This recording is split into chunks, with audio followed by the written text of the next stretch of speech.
Let's go. Hello, hello, hello, everyone. I hope that all of you are doing very well today. I'm excited to see you. I'm excited to be here, and I look forward to the conversation today as we continue on our journey and our quest to become more confident and effective communicators in every aspect of our lives. Because remember, no matter what it is you do for your career, no matter what it is that you do in life, we have to have the ability to communicate effectively if we want to be able to live our best lives. And that's the goal of this space. That's the goal of this community. And I really encourage everyone to get involved and participate in what it is that we're doing, because we can give you information. We can share ideas and tips with you, but you don't really maximize the benefit until you actually get involved. And this is an opportunity to practice. This is an opportunity to do the work and do it in an environment where you have feedback, where you have people that are going to encourage you to continue to be better. Because every environment we go to won't be encouraging. They won't always have people that inspire us to do more and to believe in ourselves the way that you should. Because if you don't believe in yourself first, no one else will. And that's going to limit your ability to really live your best life. And I want the best for you, for each and every one of you in every aspect of your lives, because you deserve it. And there's so much out there waiting on you to just show up sometimes. And I don't want you to miss a potentially life-changing opportunity because you're afraid to say something. And that's why I encourage everyone, grab the mic today, get involved, participate today or any day, and just don't be afraid to do that, because we're here so that you can grow with us, because we're all growing together. And I say we're growing together all the time because we are. And this is one of the reasons that I quite often will share my mistakes with you, my little blunders when I'm speaking, mistakes that I make. I actually have another audio recording that I've been meaning to post where I messed up something so that you can see it. And this is about being, I guess, vulnerable and transparent, because I want to share not just the good things that people may often do. They share the bright side of life, but don't show where the mistakes are and the challenges are. So in the context of us becoming more confident and effective communicators, I want you to see all of it.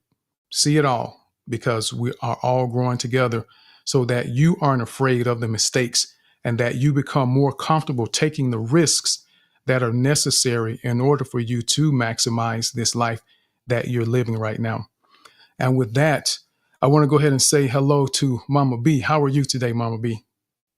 Oh, I am fantastic, Tim Brown. I'm fantastic. Good to be here, and thank you for being here, everyone in the I almost said in the chat, but yes, in the chat too. Thank you for being here in this space, and thank you for sharing this space in your hallways and the DMs, and let the people know that we are here talking and growing. I'm looking forward to this conversation. Are you blindly following the crowd? Yes, we can do a whole lot of help with that. So we are mindful. So thank you, Cole. Billo, thank you for being here. It's good to fly with you. And yeah, thank you, Tim. I'm glad to be here, waiting. Yes. Absolutely. And just so everyone knows, there is a video posted. I posted it earlier this morning, but then I posted it again. I posted it again so that it will be readily available for you to be able to see it. It's in the chat, and then it's also at the top of the space. So if you see the little dots on your screen, if you just kind of scroll up or down, whichever one makes sense for the way your brain processes that, you should see it where the video is there. And I want you to take a look at that if you have not had a chance to look at it. And I will tell you, you may not be able to get as much information out of it looking at it once, but it's there for you to see it. And I really am looking forward to hearing some of the responses that people share about that video and what resonated with you as you watched that video. But Billo, how are you, sir? Welcome to the space today. Thank you, sir. How are you? Fantastic. I am fantastic, sir. Good, good. I just want to take this opportunity to welcome everybody to the community of learners. So, you being here every day means that you are willing to learn and you want to extend your comfort zone. So, welcome to the board, and let's ride today and see how we are going to interact and interpret the video that is there on the post. So, kindly don't feel shy. Take the mic if you want to and interact with us. You're welcome. Absolutely. As Billo said, you are absolutely welcomed. And let me ask this. So if I could get some hearts or some hands, if any of you have already had an opportunity to see the video yet. Okay, so Grace has seen it, Anetta, Billo, Mama B, and some of the other emojis may not be working right now. But I want you to go ahead and take a look at that. And what we're going to do is I want to get some people up here, some speakers, because this is about your feedback, your impressions of the video, so that we can continue learning from one another. So I need some other speakers to come up here and grab the mic so that you can provide your feedback. And what we're going to do is we're going to take a pause for the calls really quickly. And once we return, we're going to go ahead and go to the hands and start seeing what it is that people are thinking about this. To our new listeners, I say welcome and thank you for joining today's Confident Speaking Space. Our mission?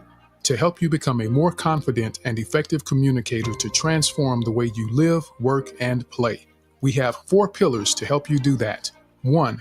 The 4 P's, which are pitch, pace, power, and pause, to speak more dynamically. 2. Conciseness, which helps you sound more organized and thoughtful when speaking.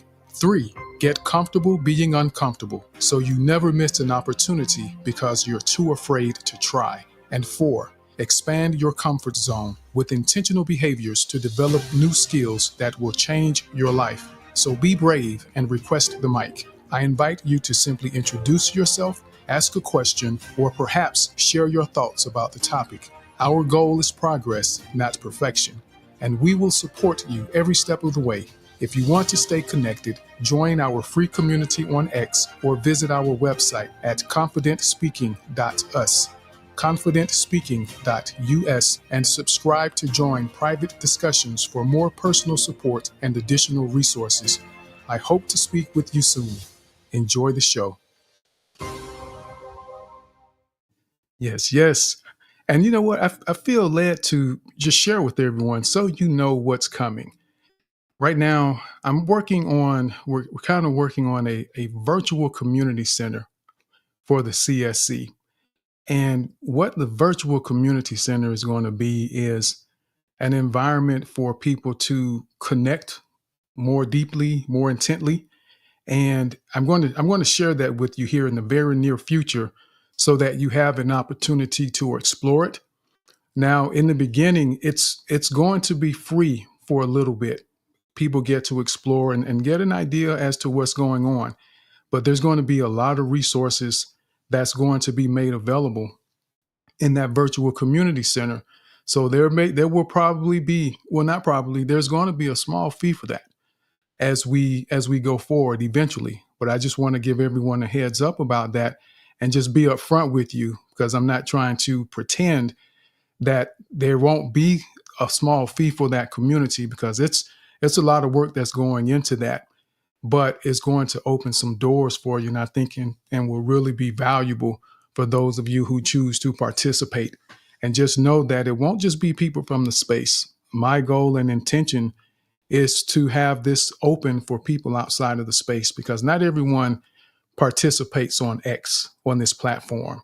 And I'm trying to reach a broad audience of people, and I'm trying to bring people together from different parts of the world. So I have a fairly big vision that I'm trying to accomplish with this.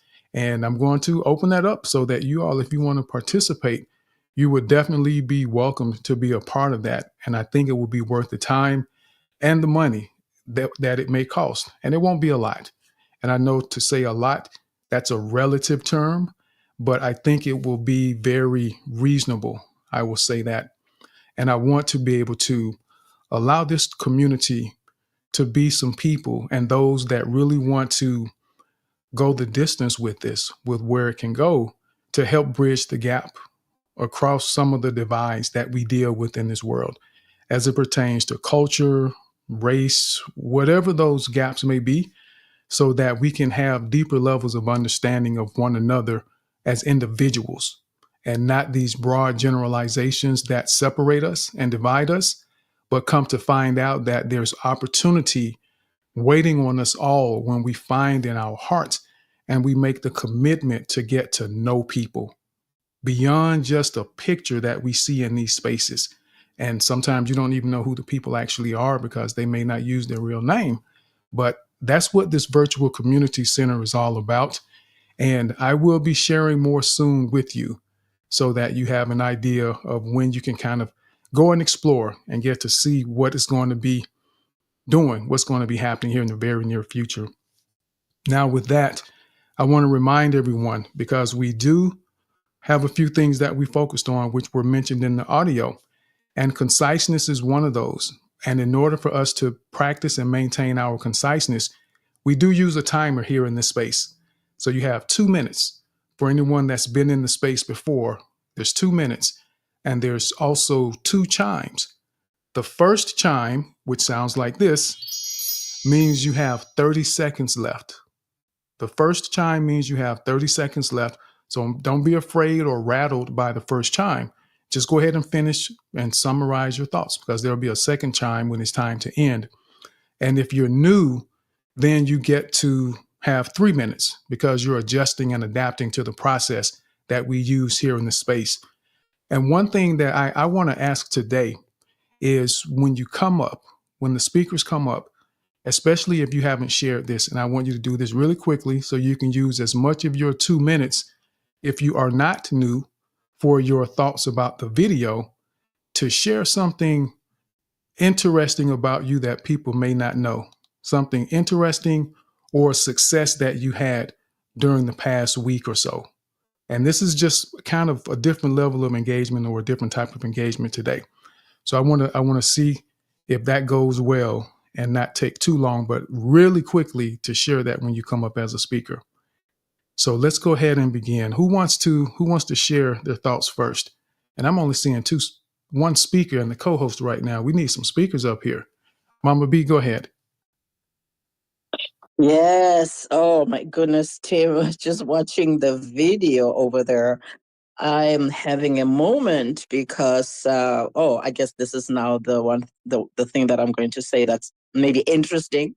It's connected to the video because a lot of you know that I'm afraid of everything. I'm afraid of dogs. I'm afraid of cats. I'm afraid of chickens. I'm afraid of a lot of things, right?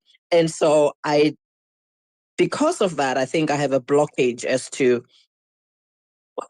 an animal being cute. You know, people say, "Oh, he's so cute. Look at this little puppy, so cute." I don't see that. I don't see cute in animals.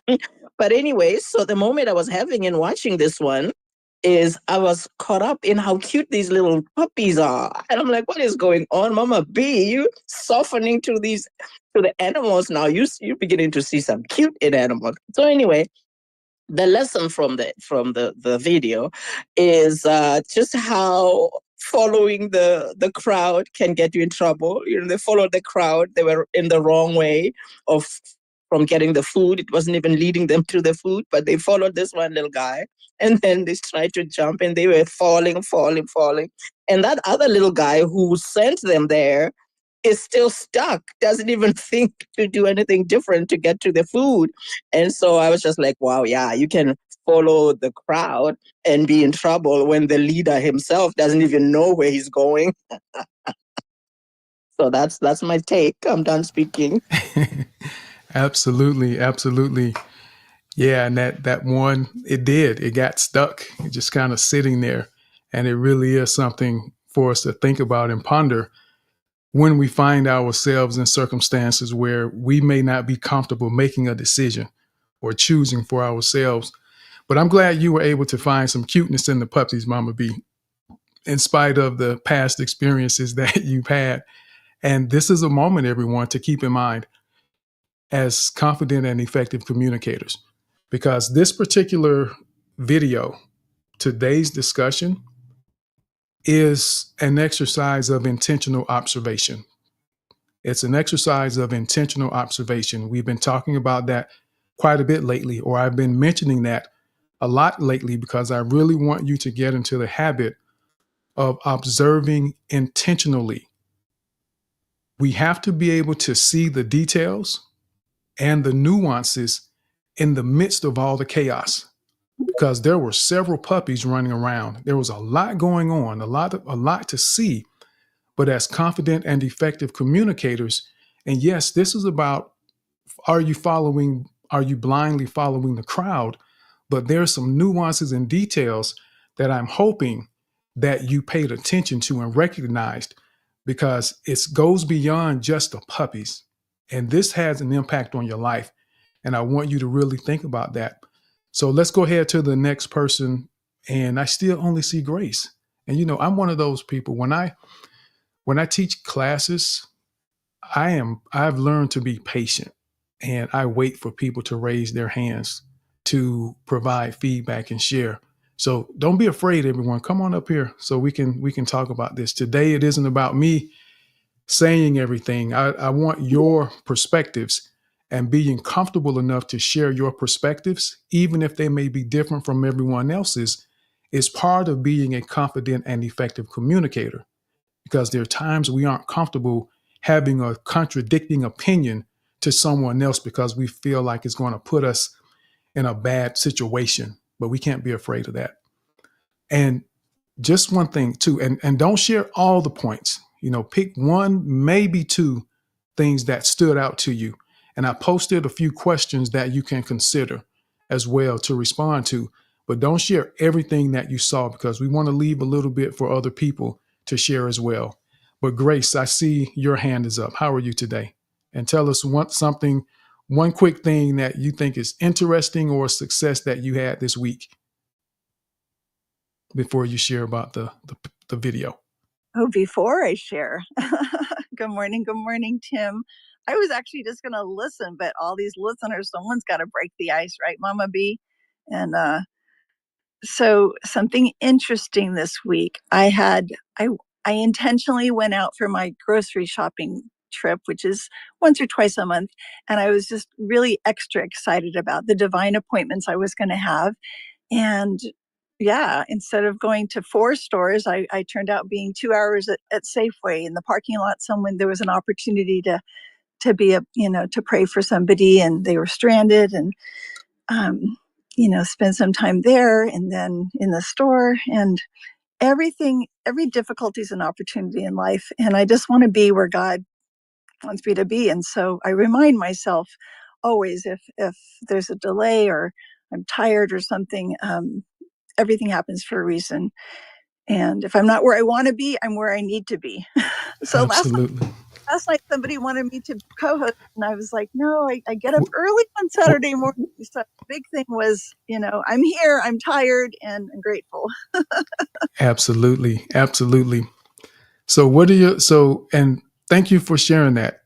So that's an experience, once or twice a month to go to the grocery store is definitely interesting, because I don't know if me and my wife could survive with 2 trips to the grocery store during the month.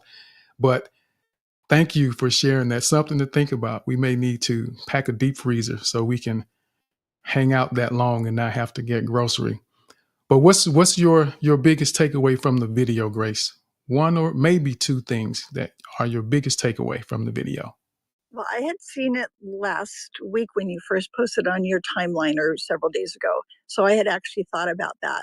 But today, when I looked at it fresh, I saw it as this, and I wrote it in the post. To be a leader looks easy unless or until you know the whole story or are a leader yourself.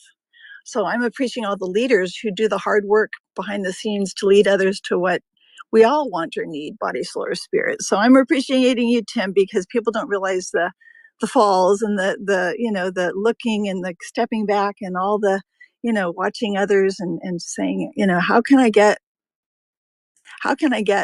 to where I need to get, and then let other people follow. So I was just seeing the leaders see things differently. So thank you for seeing things differently, Tim, and leading the way. Absolutely. And thank you for that as well, Grace. And that's a great point. Leaders they see things differently, and someone has to be willing to lead. There's always a leader in the environment, but they may not always be the one to get you where you're trying to go or where you need to be. And you have to learn how to recognize the difference. And I'm going to hold on to my thoughts. I'm going to wait and make sure everyone gets to share that wants to share. But I see your hand, Nay. How are you today? Good morning, everyone. I am good, Tim. So let me go ahead and share first one thing about me that so I love animals now, and I say now because we have a dog, we got it for the girls, but I am loving deers, and they come in the back of my house almost every day. I think now they know me, but now I'm learning to know them. I'm learning now that they love bread because I will put different things out there for them. And sometimes they'll look at me and eat it, but sometimes they just leave it. But whenever I leave bread, they eat it all. So I am intentional when I go to the store to get extra bread to make sure I feed the deers. But as far as the video, one thing that I want to call out is understanding your goal. My husband is very visionary, and so he's always willing to take a risk. But before he even does anything, the first thing is to identify, what am I trying to do here? What am I trying to get to? And then once he's able to identify and understands that, he then will proceed to strategize and see, how can I get there? Now, there may be many people who may be doing the same thing, but he doesn't follow trends. He doesn't follow people. He follows, number one, what God tells him. Number two, he follows his instinct. And then three, he understands that even though he may select this one way, it may not be successful, but he has other plans. So he'll try different ways. So when I was looking at the dogs and I'm thinking, I saw some, they will try different ways to get there. And that's the mindset that even if you fall, don't just stay there. Try to find different avenues so that way you can get to your end goal. So that's what I got. Thank you. Thank you. Now, I love the deer deal. You got your own family of deer hanging out at the house. And for me, I would love to have a little sanctuary in my backyard. We have enough trees, and I've been contemplating putting some bird houses back there just to have all these birds all over the backyard one of these days. I'm sure I'm going to do it, but to be able to see that's wonderful. And I think it says a lot about you as an individual if they trust you enough to hang out in your environment. I see that as a sign of a peaceful place to be when the animals see it as a sanctuary and they're comfortable enough to hang out in that type of environment. So awesome. Well, dinner invitation is still out there. Absolutely. Oh, well, yes. Well, thank you. Thank you. And I haven't forgotten. So we're gonna follow up on that too. We're gonna follow up on that. So what you said about identifying the goal, where your husband, he will first understand what the goal is. And that goes back to where we have to know the why. Why are we doing what we're doing? And when you know why you're doing it, and then you establish the goal in order to get there, then it puts you in a position where you're able to maintain that proper focus that's necessary. And you're better able to recognize that if there is someone that you are choosing to follow, that if the direction they're going is not going in the direction of your goal, you know it's time to get off that train right away and not continue following them. But it's so important to make sure that you understand what you're trying to accomplish and be willing, as Nay said, to explore different options, different approaches, and different ways of doing things. And this doesn't have to be about business. This could be about a number of different things where we may find ourselves following the behaviors of the crowd and getting ourselves in trouble because we didn't look to see where they were going and make sure that they were on the same path that we were following. So thank you for that, Nate. Hakeem, I see your hand, sir. How are you? So I'm fantastic. Thank you for asking. Thank you for the mic. Good morning, good afternoon, good evening, or wherever in the world you may be. Just wanted to chime in with the question. I'm learning to. Sometimes I use my head a lot, but in this season, I find that I'm heart led first, and then I use my brain. So there was a point in time where um, if I feel physically ill and I see other people are going with the same the same trend, and I don't feel it, I won't go, regardless if it doesn't make sense or not. And I guess that's intuition. So I'm learning to lean more into that. So if it gives me a funny feeling, I'll just learn to trust that. mm, and and and that's valuable, because if you found that it works for you, for me, I call it being led by the Spirit. That's Yes. that's the way I see it, and that has served me well over the years, and I'm comfortable with that. And that's how a lot of my decisions are made. Essentially, they're made for me, so I don't have to spend a lot of time pondering and processing and trying to filter out whether or not something is wrong or right. That has worked for me for years. So kudos to you on that. Now let me ask you this: what's one interesting thing about you that you would share with the people today? Something interesting about you, or a win, or whichever you would want to share. That's a wonderful question to ponder. What to know about me is resilience. I've been getting that resilience, with everything that's been going on in the household. And again, that's where prayer is very important. And I think I will lead with that, being led by spirit. I like that. I'm okay with and comfortable with saying that, being led by spirit, because I am resilient, and I think outside the box, and I think that's what makes pretty good leaders. I never thought of myself as one, but it's a role that I'm being pushed into, and I'm okay with that. So resilience, I'm resilient. How about that? Absolutely, that's perfect, and that's commendable. And I'm glad that you are, because we absolutely need resilience in this day and age. And one thing I will tell you, Hakeem, is that we did a few weeks about this, about leaders, and one type of leader that exists, and a lot of people will find themselves in this category, is the unintentional leader, where you don't seek to have a position or a title, you don't seek to be in charge of anyone, but by virtue of who you are, your character, the way that you connect with people, your resilience allows you and propels you into a position of leadership that you never asked for. And you are the type of person, when you are an unintentional leader, you're the ones that tend to have the biggest impact in the world, because people are coming to you because of who you are, not because of what you're trying to get. It isn't about attention. It's because you have a sincere feeling and belief in your heart and commitment to doing the right things and to getting things done. So you're an unintentional leader, and embrace it and go with it. And maybe you get to listen to that space, and I think there will be some nuggets in there you will appreciate that will be valuable for you. So thank you for sharing that.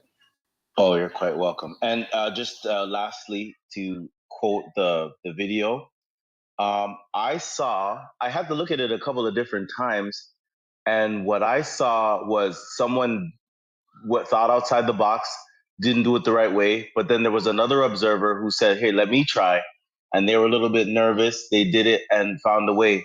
It kind of reminded me of the sprinter or the long distance runner, and they could never break 3-minute mile. And then when somebody else did it and they saw that it could be done, they did it in a different way and did it better. And then since then, the record has fallen like 16, 17 times.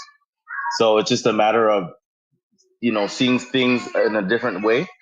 And I'm open. I'm open to see things a different way.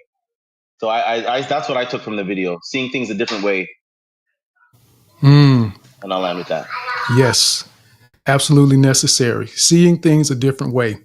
And that's, as I said, this is an exercise of intentional observation. And we have to get in the habit of trying to see things a different way. That doesn't mean we always have to do it differently, but we need to understand and recognize that there are alternatives to be considered because a different way may actually work better. And if for everyone that's in this space or listening to this conversation right now, if you think about going to the grocery store or the market, depending on where you live, whatever it's called, where you're going to buy your food, there's multiple ways that you can go to get to the grocery store or to the market. But what you have to determine is what's the best way based on the time of day that I plan to go, because that changes the approach. That changes the direction because the circumstances are different at 12 in the afternoon versus 5 in the evening or at 9 o'clock in the morning. There may be traffic, there may be more people. All of those things will impact the decision. So we have to have the ability and be willing to consider the alternatives that are available to us and not get stuck seeing it only one way and find ourselves behind a lot of people. And I just I think about, everyone, especially on the platforms like these, where people see someone do something and they say that it's working for them when you really can't validate or verify that it's working. And then everyone begins to do what that person is doing, not realizing that by this person saying this is drawing a crowd to them that's allowing them to appear to be more or become successful because people are buying into what they're saying, even though what they're saying is not a successful strategy for them to get where they're trying to go, which then goes back to what Nay said, that her husband always understands his goal. And then he considers what's going on and what's going to help him get there and not get caught up in the trends or the popular opinion of what other people are saying. So great point, Hakeem. Thank you for that, sir. So we're gonna go to Billo, then Ami, and then Phantom. Billo, yes, sir. Yes, uh, for me, like this, is what I thought. A good thing about me is just want to listen first and get to listen from what the speakers are saying and how they view it, because that video, every one of us has to take something different from it. So there are two things that I get out of the video. The first one is conformity. Like I was watching the video and it is all written conformity, conformity, conformity. So conformity, I was like, okay, so this conformity basically can be a silent architect of mediocrity, how we usually act in a very average way. And this usually shapes the mind in a way that we are kind of constricted in walls of what we think is familiar and accepted. So when I was looking at that, I was like, yeah, what this video is trying to tell me is that you don't have to embrace mediocrity. You have to think out of the box. So, and that is the second thing. So me listening to Akim talking about thinking out of the box, I was like, yes, this is it. Because conformity is always there. People will always tell to look at what is accepted and what is familiar. So, and that one usually it kills innovation. It can even kills your ability to challenge new things. So, Akim, thank you for thinking of that. So, thinking out of the box in most cases, like when you look at that dog, there was that little puppy that was there. Like you kind of wondering what is happening. People are going to one direction. He tries the first time and it fails. He tried the second time and it succeeded. And the rest were looking at it and they start following up. So that one shows courage. It shows courage that whatever you think in your mind comes true, and it enjoys at the end of the day. So that is what I just wanted to say. And thank you for putting some time to that video and bringing it here. So I'm going to take away conformity and thinking out of the box. Thank you for that. And then before that, I want to welcome my friend. This is one of the things I've done today. There's a friend of mine I've welcomed here, Christine Ekesa. So feel free, my friend. This is a community, you are welcome. So feel free to interact. If you feel that you have something to say, you are always welcome. raise your hand as this is a community of learners. Yeah. Absolutely. Welcome. You said Christina or Christine? Christine. Christine. Okay. Okay. Yes, you are absolutely welcome, Christine. Thank you for coming. And as I've said before, when people are willing to follow you somewhere, there's a level of trust that you've established. And that's a form of unintentional leadership, Hakeem. When people trust you enough to follow you places, even as simple as a space, that means there's an element of leadership inside of you. And those are some of the details that we don't think about or attribute to who we are and the influence that we have. But the unintentional leader will usually use it the right way and exude that leadership with no intentions. It's just who you are. So, Billo, conformity, yes. And I like that you said conformity can lead to mediocrity or mediocrity. Well, mediocrity, yeah. So we have to really be careful about that. Don't just conform, because a lot of people that are doing things that the crowd will tend to follow, in most cases, things get saturated. Then no one stands out. And then you find yourself, it's like going into a certain industry or career field where everyone says, yes, this is the job you need to have. And then everyone goes and pursues that particular career field. And then suddenly you've invested all this time, you're on the tail end of your investment, and now the market is saturated. So now everyone is trying to get rid of this career field, or it has shifted and is no longer what's needed anymore. So you have to be clear about why you're doing what you're doing. And when you understand what you're doing, you do it for the right reason. But conformity can lead to mediocrity because it prevents us from thinking outside the box to understand what else might I enjoy. Do I really enjoy? And I just say tech, for instance, because I know that's very popular and it's very necessary, but it isn't for everyone. But people hear individuals talking about $300,000 salaries and things like that. So people want to start doing tech. But are you a tech person in the sense that you're comfortable sitting at a desk writing code all day, or being called at midnight because the server went down and they need you to get out of your bed and come fix it? So those are things that we have to think about when we are looking at the details and nuances of the circumstances. But if we simply conform to what the crowd is doing, then we find ourselves in a position where it becomes mediocre work because it isn't really what we are built for or what we truly desire to have. And we very rarely give our best at something when it isn't really what we have in our heart to do. If it isn't in your heart to do it, you will not give your best. You absolutely, even though you may do a good job, it still won't be your best. So great point, Billo, conformity. So let's go now over to Phantom. Phantom, how are you today, sir? What's something interesting about you or a success you had, and then share with us what your thoughts are about the video. One or two main ideas that you took away, or you can respond to one of the questions that I pinned at the top. Hello, am I audible, Tim? Yes, sir, you are. You are. Awesome. Yeah, I think that was a really adorable video of, corgi puppies. That was the very distracting thing in kind of figuring out the lessons.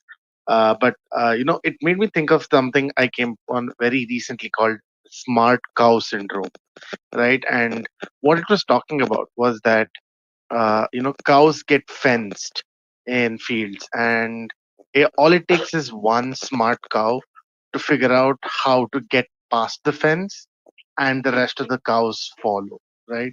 So there is a very interesting dynamic there that I noticed between that and what happened with the puppies, right? Like, I learned a lot, but it just immediately just jumped to me saying, the minute the first puppy, right, no one was following it, but the minute it succeeded, right, you saw that second puppy come in and it also followed. And I'm pretty sure, more puppies would have found that that was the right way all along, although it was more riskier and more difficult, right?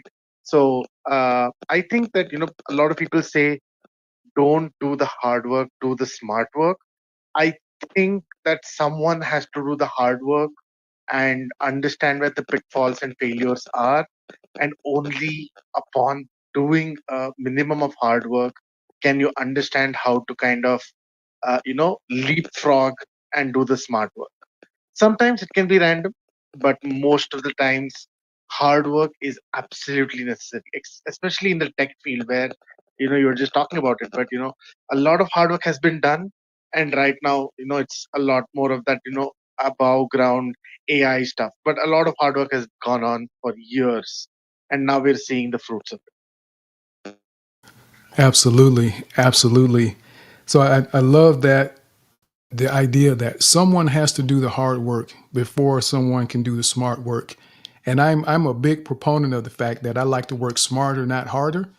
But that's an excellent point. I hadn't even thought about it in that sense, that someone has to do the hard work before you can figure out what the smart work is.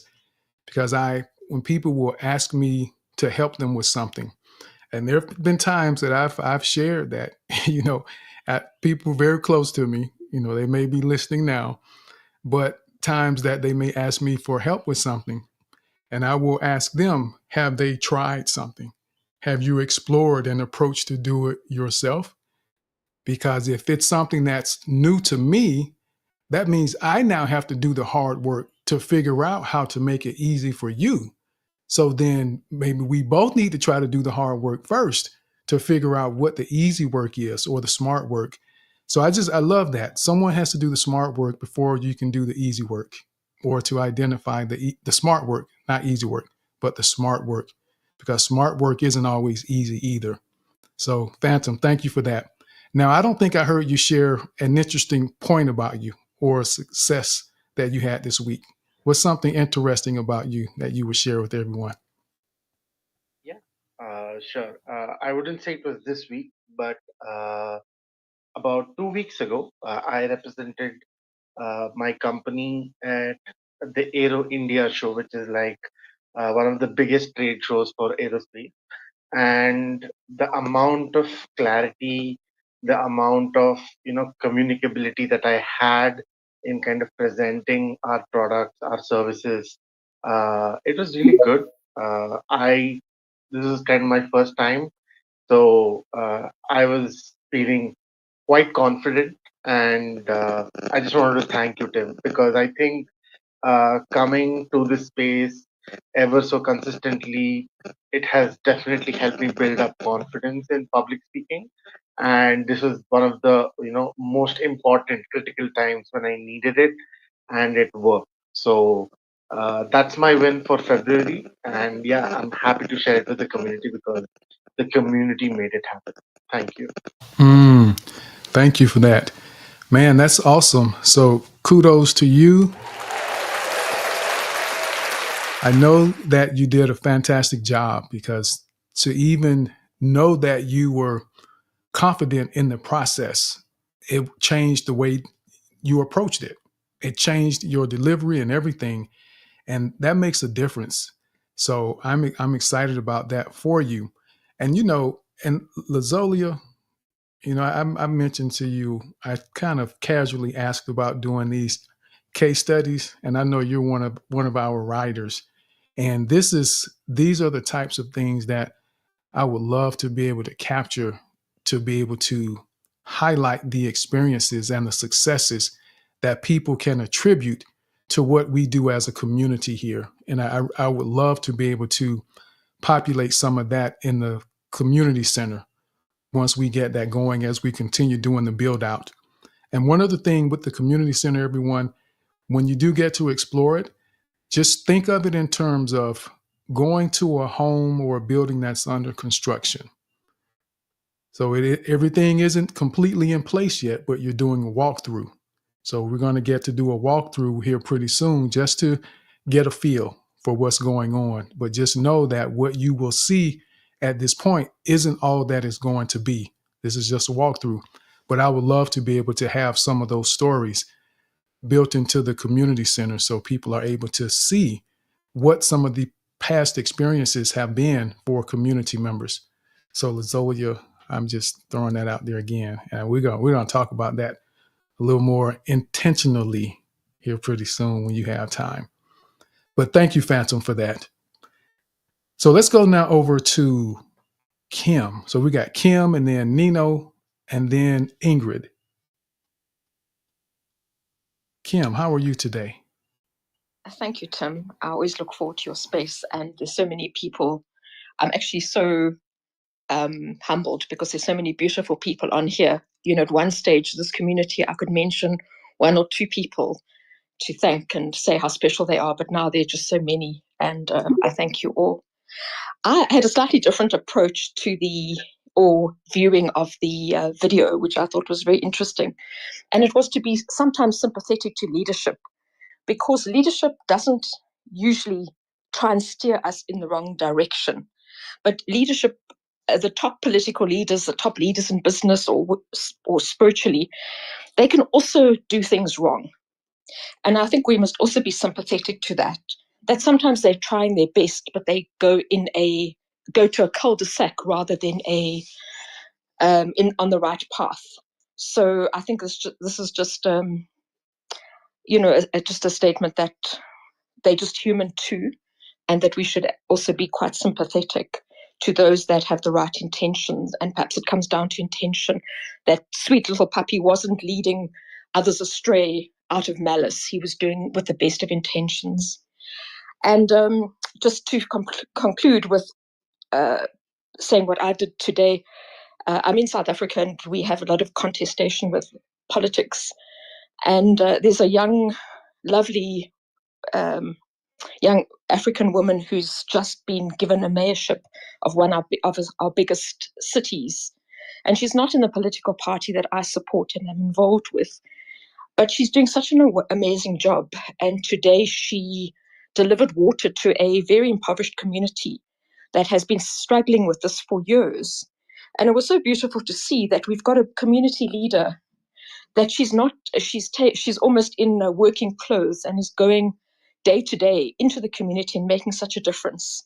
So I did a tweet to say congratulations to her. And I always think we should acknowledge leaders. Maybe we don't always agree with them, but when we're seeing them doing wonderful work, we must reach out and commend them. So I thought that linked quite nicely to your topic. Thank you to Tim and your community. I can't wait to see your new outreach, and I'd love to be part of that. Thank you. Thank you, Kim. That's awesome. You know, from start to finish, being sympathetic toward leadership, because we're sure the puppy and a lot of times the leaders that we follow don't have bad intentions. And that's something we do need to keep in mind, and to be sympathetic for them as they are trying to figure things out at times. And I know there are times where someone gets promoted ahead of you and you feel like you're smarter than they are and that you deserve the job. But that isn't the time to just get stuck in your feelings and be angry, hostile, or not being willing to support them in their role, because your time still will come and you don't want people seeing you behaving that way. So I love the idea, Kim, of being sympathetic to leaders, because sometimes they're just doing the best that they can. And there are a number of people. I've done strategic workforce planning, and people get promoted sometimes simply because they have technical skills. They do good work, but there's not always the assessment of their ability to actually lead people, because good work doesn't always translate to good leadership. So we have to be sympathetic to that. And you supporting and shouting out what that leader was doing, even though it isn't from the same party that you support, is part of the way that we bridge the gap and break through some of these divides that are going on. Because what's the point in even having separate parties anyway? You know, what's the real point of that other than creating division amongst people? There are issues that need to be addressed, and people should represent the issues that they're trying to address without having to say, hey, you know what? I'm red, you're blue. That's so insignificant in the big scheme of things. So kudos to you for supporting the work that this person is doing. Great job, Kim. Thank you for that example. So let's go now over to, I think it was Nino and then Ingrid. Nino, how are you, sir? Yeah, you know what, Tim? And do the timer for me, because I want to keep it less than 2 minutes. And I know there's not that many hands, and I'm always conscious of how many people have their hands up. But I know that, you're not a man that, when people say good things about you, or you don't really talk too much about yourself. This is why I come into this space here, because when I first came in here about 3.5 years ago, I was at a very bad spot in my life. And coming in here and meeting you and gradually building my self confidence, my empowerment, and just educating myself, through your teachings, the love of God that you have, I also have that. And I've learned so much from you, not just me, but so many people in this space here. And even though I'm going through a life changing experience, that I've done so much growth, business, personal life, and also myself. One of the things that's happening right now around me is it's the options, because I'm getting so much feedback from the staff, the guests where I work. I work at a wellness center, and even the owners that I'm getting promoted. But then also, when it comes to like other opportunities, like having purpose in my life. But Tim, if it wasn't for you, I don't think I'd be where I am today, because of the confident public speaking. And even the way I'm talking right now, I've learned, to talk slower. I've learned to, gather my thoughts, because it was one thing that I've always had issues with, because being an immigrant, that I look different, I sounded different. And I just wanted to let you know that I love you as a person. I love you for everything that you stand for. And I will always be one of your biggest supporters. And I just want to say thank you for everything that you do for this community. Thank you, Nino.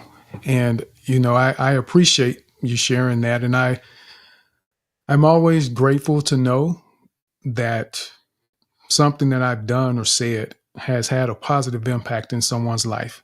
That's the whole point in doing it. For me, it isn't about accolades or applause and praise. It's about seeing the impact and the transformation that takes place in people's lives.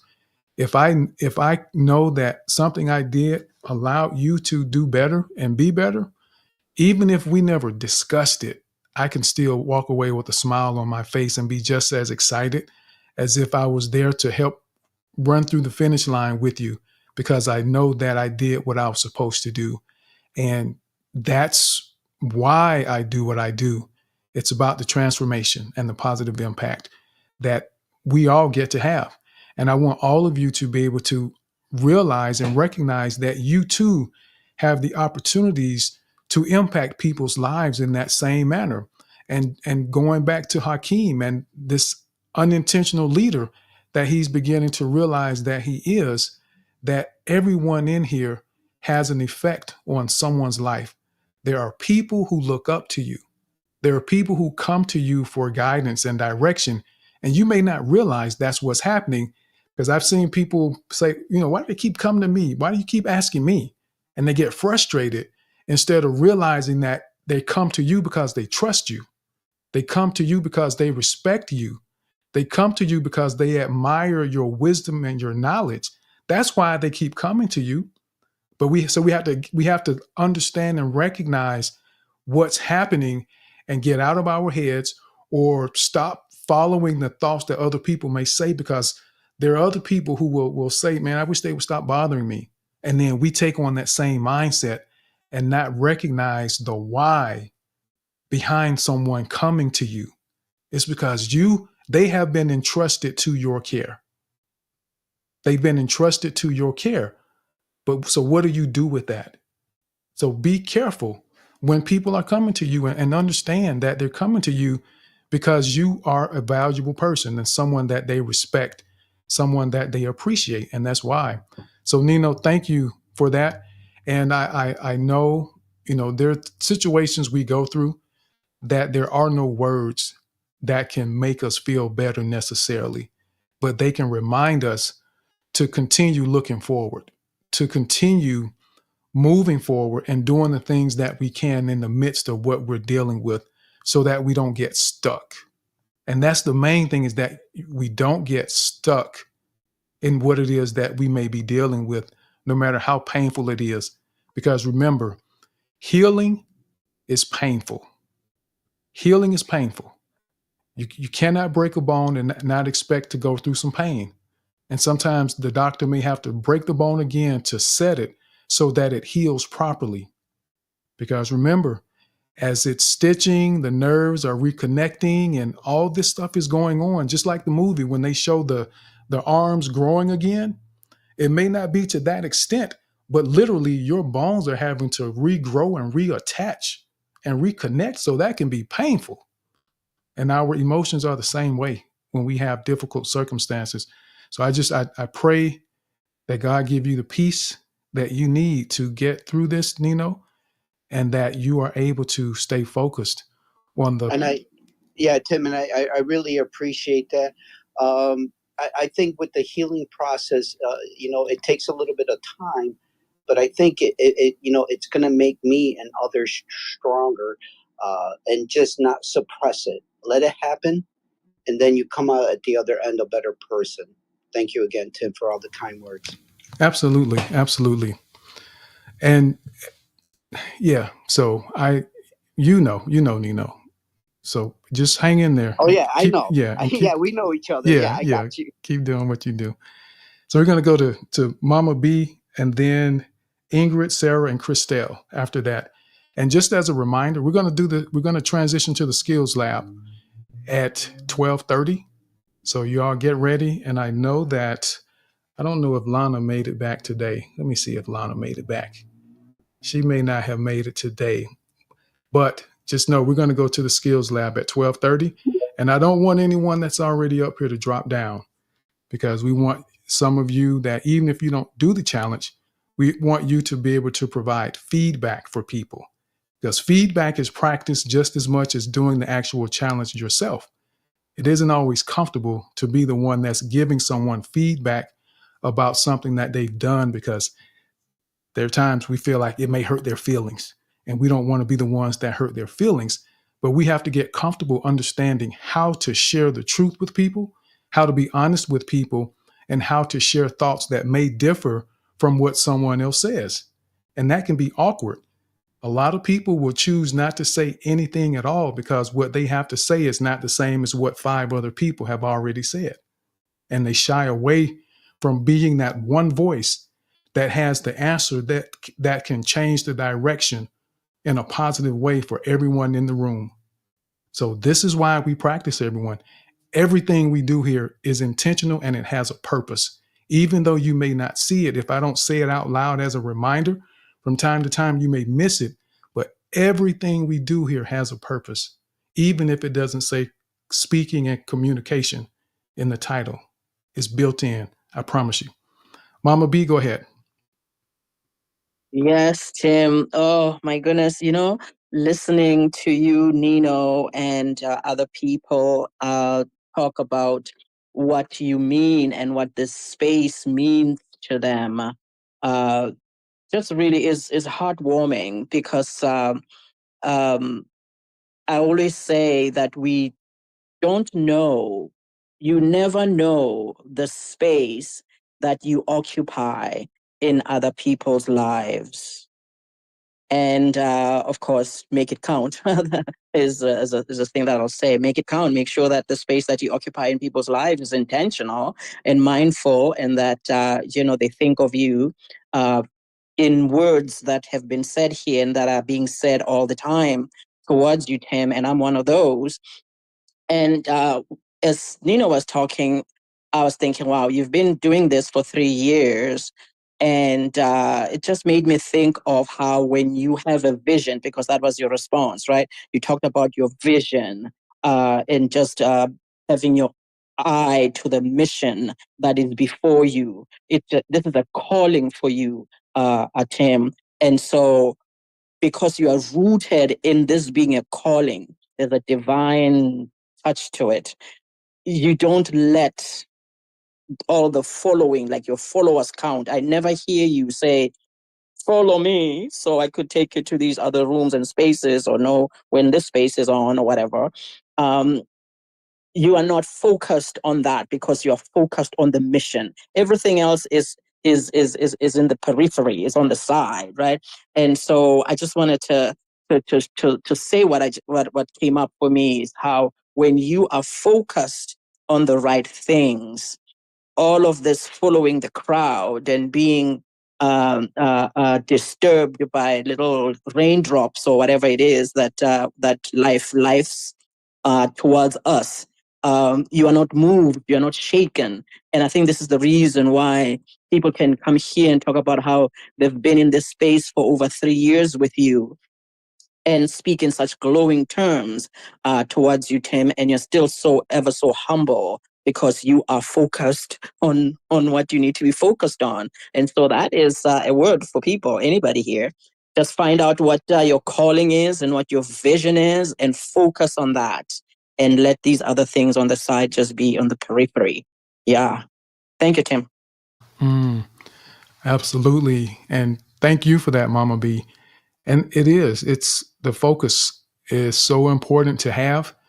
And it goes back to that why. Why are you doing what you do? We have to understand why and have the right why, because I get tired sometimes. Sometimes I wonder if it's something that I need to continue doing, just mentally, physically. I get tired sometimes because it takes a lot. Because I don't just show up and just do this and just say, hey, let's just have a free fall conversation and anyone say whatever they want to say. And then we go away after that. I'm thinking about this. I'm wanting to see the people who are involved in this community figure out how to truly excel in their lives and elevate themselves. It isn't just casual conversation because we can call each other or DM each other and say, hey, how you doing? Good to see you, yada, yada, yada, with no actual impact. My goal is impact and transformation. And that's why we do the things we do, the timer. I know it took a little while for people to understand the timer because, most spaces you can kind of talk as long as you want, but there's purpose for that. And that's teaching you, all of us, refining our ability to be concise, because conciseness is so valuable that very few people talk about in the sense of its value.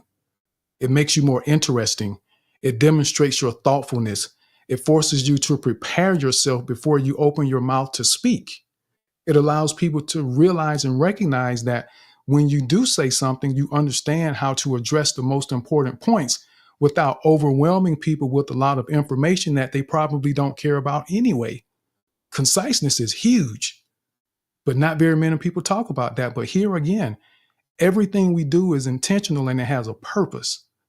And if you hang with us, if you stick with us, and I tell you, I'm not prescriptive about things. I don't tell you that you have to do something a certain way or it's wrong. But what I can say, and this prescriptive, that if you hang with us, you will see change in your life. You will experience transformation in the way that you think and the way that you approach circumstances.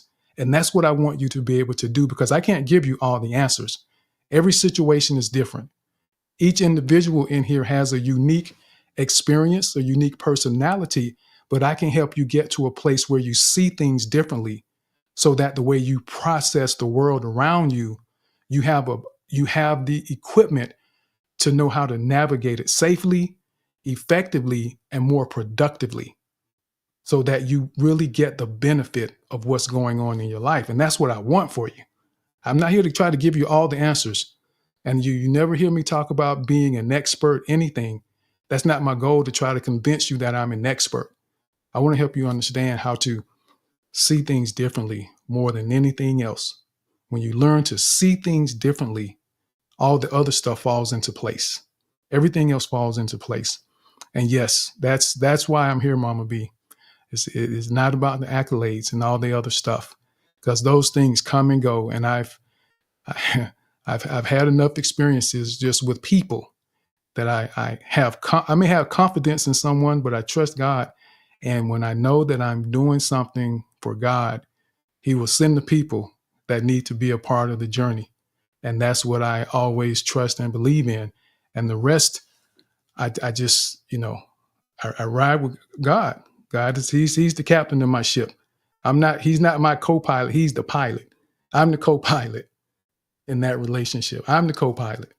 So we'll keep going to the other hands, but thank you again for that, Mama B. And this is important to me doing this. It really is. But before we go over to Ingrid, we're going to take a pause for the cause, and I'm going to share this quick message with you. Greetings to everyone here in today's Confident Speaking space. Your presence is greatly appreciated, and we would love to hear from you. Our goal is progress, not perfection. So please don't be afraid to request a mic. You're invited to share your thoughts as a speaker or in the chat. We're all growing together, and we're here to help you become a more confident and effective communicator in every aspect of your life.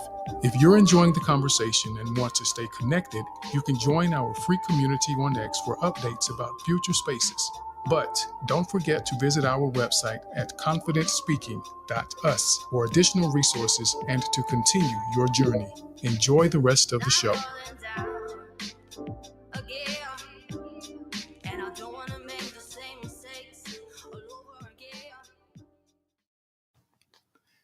Did anyone hear what she said at the end of that clip?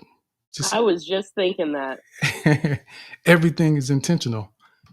It has a purpose. I don't want. Yes. Yes, absolutely. And I don't want us making the same mistakes over and over again. We come in here, we practice, and we figure out how to avoid some of the mistakes that we made in the past, or how to improve. And it may not be mistakes that you made. How can you do it better? And that's the mindset that we're trying to build here in the Confident Speaking community. So let's go over now to Ingrid, and then Sarah, Christelle, and then Mohammed. Hello, everyone. Hello, Tim. Hello. Hello, Mama B. Hello. Oh, God. Below.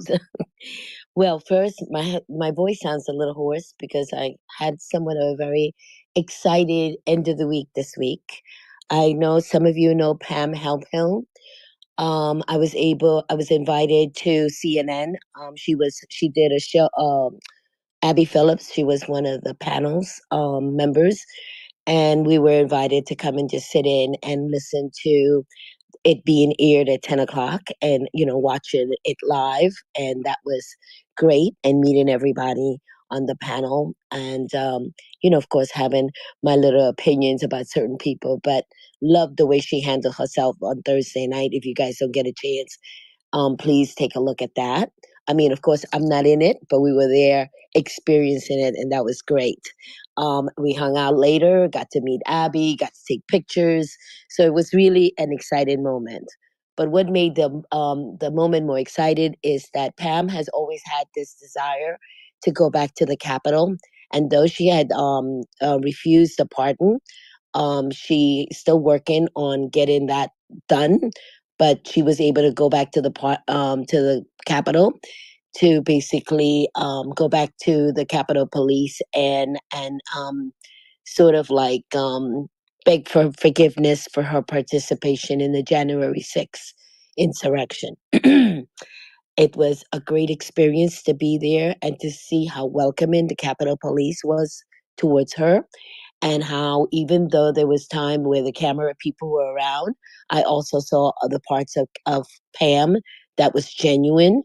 And every time she saw a Capitol Police, she had to let them know thank you, and to let them know how proud she was with them, and that she was determined to make sure that the plaque in dedication of the January 6th Capitol Police is displayed and not held back any longer. So yes, this weekend was nice. It brings me back into the field of what I am interested in. So it was nice walking around the Capitol. The members of Congress weren't there, but their staffs were. And you were able to see how the members, once you know the members, you get to see the staff and the welcoming that we got from them. That was also very, very good. So that was a great experience for me, seeing it from that purview. In regards to the video, I took from that perseverance and determination. And the way I always look at things, I always, even in anything that I do, it's always going to be, you have a plan, but always have a plan B or a plan C. Because not every time the plan that you have is going to work out exactly the way you want to. So you want to be able to have other angles to be able to go towards getting your end result. So a lot of times it will be, a lot of people might say, well, Ingrid, how did you figure that out so fast? Not that I figure it out so fast. I thought, if this didn't work, okay, what would I do next? And sort of being prepared, planning. And again, Tim, Nino says 3 years is going on 1 year, me here with you. And I have seen great improvements, and I love the fact that you are really guiding us in the right direction, how to be better, confident speakers and being welcoming to the community and loving to humans. Thank you. Thank you, Ingrid, for that. And, it sounds like you had a wonderful experience based on the things that you're trying to accomplish, to be able to get invited and be a part of that environment. And that just kind of speaks to the fact that the people that we spend our time around can be impactful. And when you're around the right people, based on where you are in your life, what you're trying to accomplish, it opens doors. Who knows who Ingrid could have met during that trip. And we just never know. And I also love what you said about perseverance and determination, and the idea of having a plan A and a plan B. For me, when life feels comfortable, if I feel cozy in a situation, things are going well, probably twice a year, I may ask myself, what would I do if my circumstances were to change tomorrow? What would I do next? And I think about that because I'm a plan for the worst, expect the best kind of guy. I'm very optimistic, but I'm also realistic. Life can change, and I've seen it change for so many people. Life has changed for me before, so I know it can happen. But to your point, Ingrid, that plan A and plan B is it's important to have. And I remember sharing with our daughter years ago when she was in college at the time, and we were driving. We were on our way home from a trip, and we told her, I said, it's probably a good idea to have a plan B in mind. We believe in what you're doing. We support you, and we don't have any doubts at all that you can succeed with what you're doing, but just consider a plan B. And that kind of upset her a little bit, to the point that she teared up a little bit because she felt as though it was doubt. It was doubting her and her choice, but it wasn't. But here we are, fast forward a number of years later, where we had a conversation about it, where she shared that, at the time I didn't get it, but I understand now what you meant and why that was important. So she gets that now. So we have to be able to say things and think about, what will we do? Don't ever get so comfortable that you never consider what your next step may be. Because remember, if you stay ready, you don't have to get ready. Even if you have a good job, keep the resume ready. Keep it tight, just in case. You may want to explore something new. I got an opportunity a few years ago that someone reached out to me one day and shared something with me. And my resume was already ready. I wasn't looking for anything, but my resume was ready to go. All I had to do was pull it up and send it off because I was ready, just in case. So keep that in mind. But thank you again, Ingrid. So let's go now over to Sarah. So we got Sarah, Christelle, Muhammad, and then Omi. And after Omi, I'm going to share what came to mind for me, and then we're going to get into the skills lab after that. Sarah, how are you today? Hi, Tim, co-host Space. I am doing pretty good today. How are you doing? I am doing fantastic. I hope you aren't driving right now. No, I'm at home. Okay. Yeah. But I did want to say that some of the people may not want to come up since you do call on speakers that don't have their hands up now.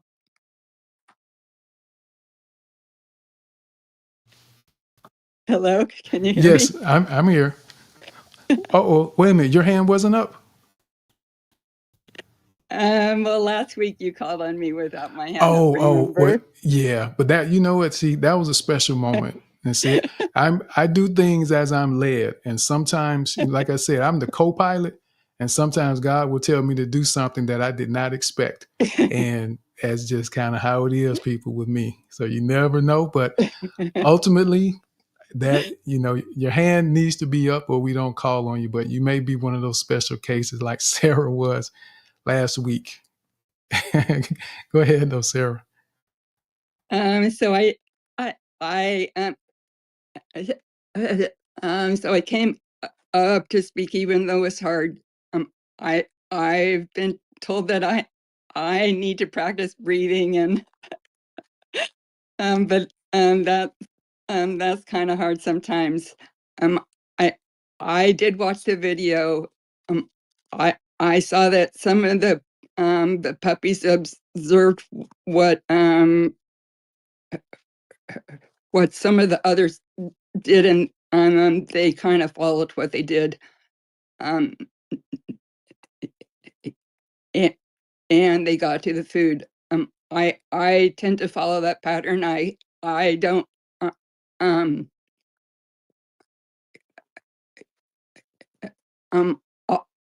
always know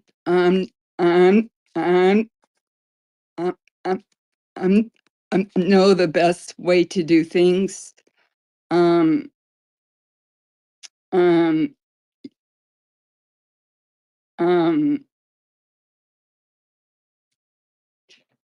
So okay? I kind of watch what they do when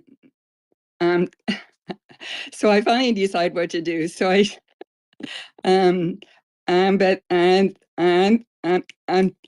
then you ask one thing that happened this week. I I need to breathe here. Take your time. So I try to practice how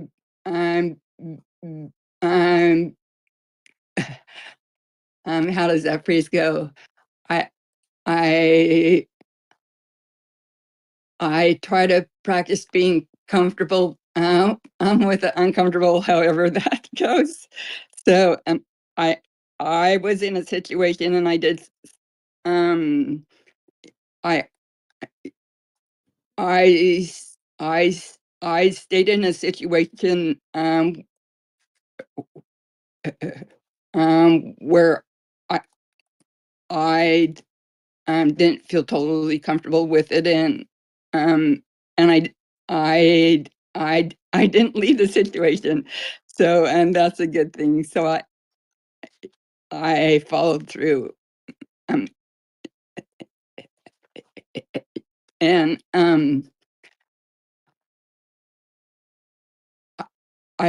I felt good later. So so that's a good thing. That's my share. Thank you for letting me share.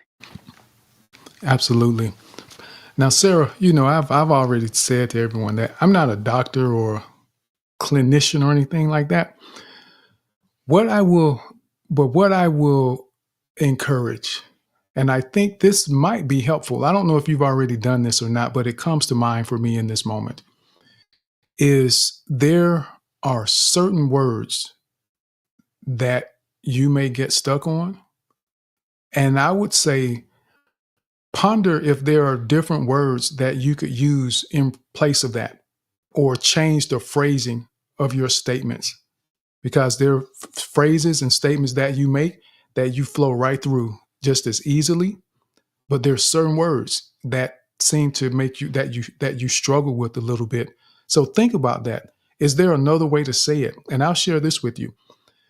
I had to do the same thing, not because I stuttered, but because I was trying to get rid of a filler word that I would use a lot. I realized that I said the word so a lot. And I would hear myself on the recording and I'm like, oh my goodness, Jesus, I have got to stop this. And I told you all maybe 7 or 8 months ago that I was working on that, but I didn't tell you what because I didn't want it to become a distraction. Had I told you what I was trying to fix specifically, it would have become a distraction because you would have been paying attention and listening for it, and you would have been missing the point of what I was trying to say. But I can say that now because I figured it out. And what I do is instead of using that word as much, I change the phrasing so that I can eliminate that and speak around the word so as much as I once did. So consider that and see if that may help. That might simplify, but also make sure that, especially when you're in here, just relax and don't put any pressure on yourself to speed through the thought. When you're here with us, because we understand, we know what the circumstances are. So take time and breathe. Allow yourself to breathe, relax, and get through it. We're here with you, and we're here for you, Sarah. So thank you for sharing that. So may I? Yes, go ahead. So I have so I have been told that's a technique I I I I can use sometimes, but sometimes that's part of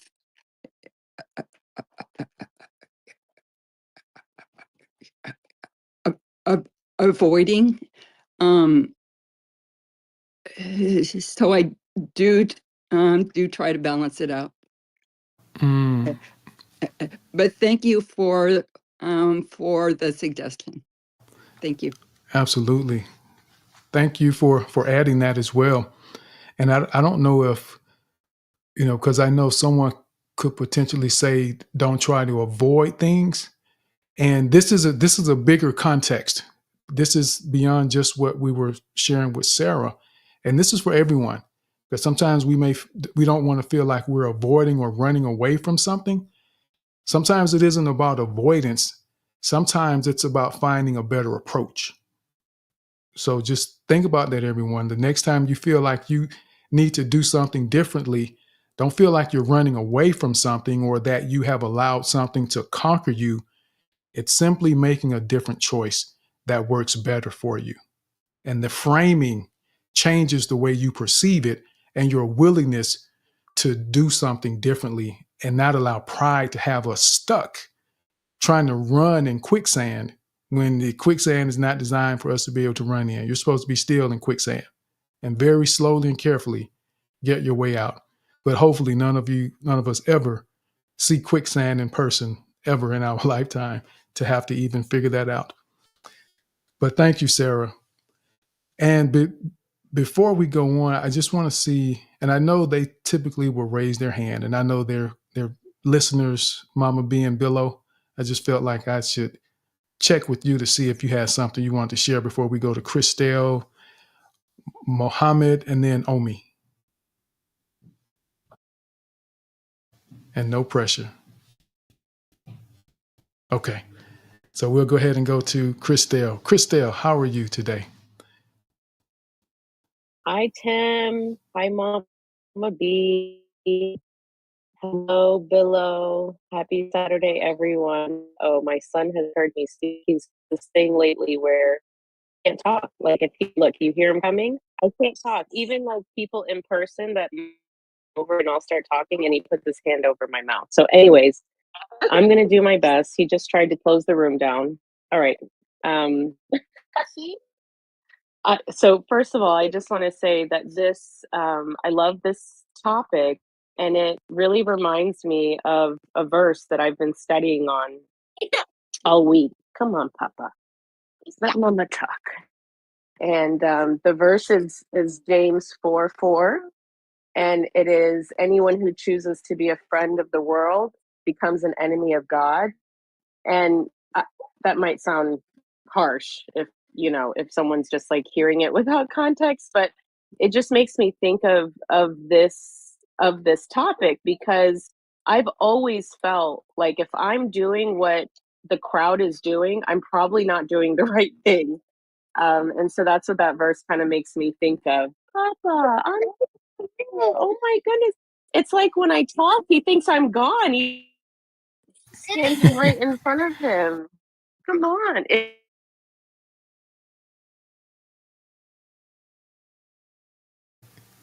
And he may have one of his toys may have a jamming signal too. Can anyone else hear Christelle? No, No. Okay. we hear the jamming signal. Yep. Your son is jamming your signal right now, Christelle. We don't even hear you. So what we'll do is we'll let you have a conversation with him and then see if he's willing to turn off the jammer so that you can speak. And then we'll go over to Muhammad, and then we'll come back to you, Christelle, and see if it's a better situation for you. So, Muhammad, how are you today, sir? Welcome to the space. Tell us one interesting thing about you and something you take away from the video. Hello, Mr. Tim. Yes, sir. Mama B and others. How's it going? How is everything? It's going very well, sir. Very well. Oh, great. Okay. Okay, tell me something really good about you. I would say I'm a type of person who really energetic and vibrant around people around me, and give them this positivity, vibes, and energy. It's contagious.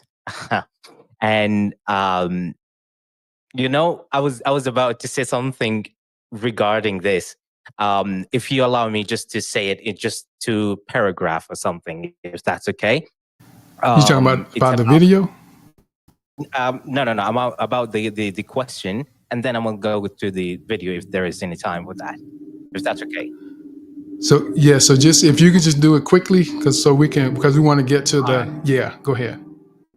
All right. You know, there is a saying that we are the average of the 5 people we spend the most time with. It is a bit cliche, but there is a deep truth to it.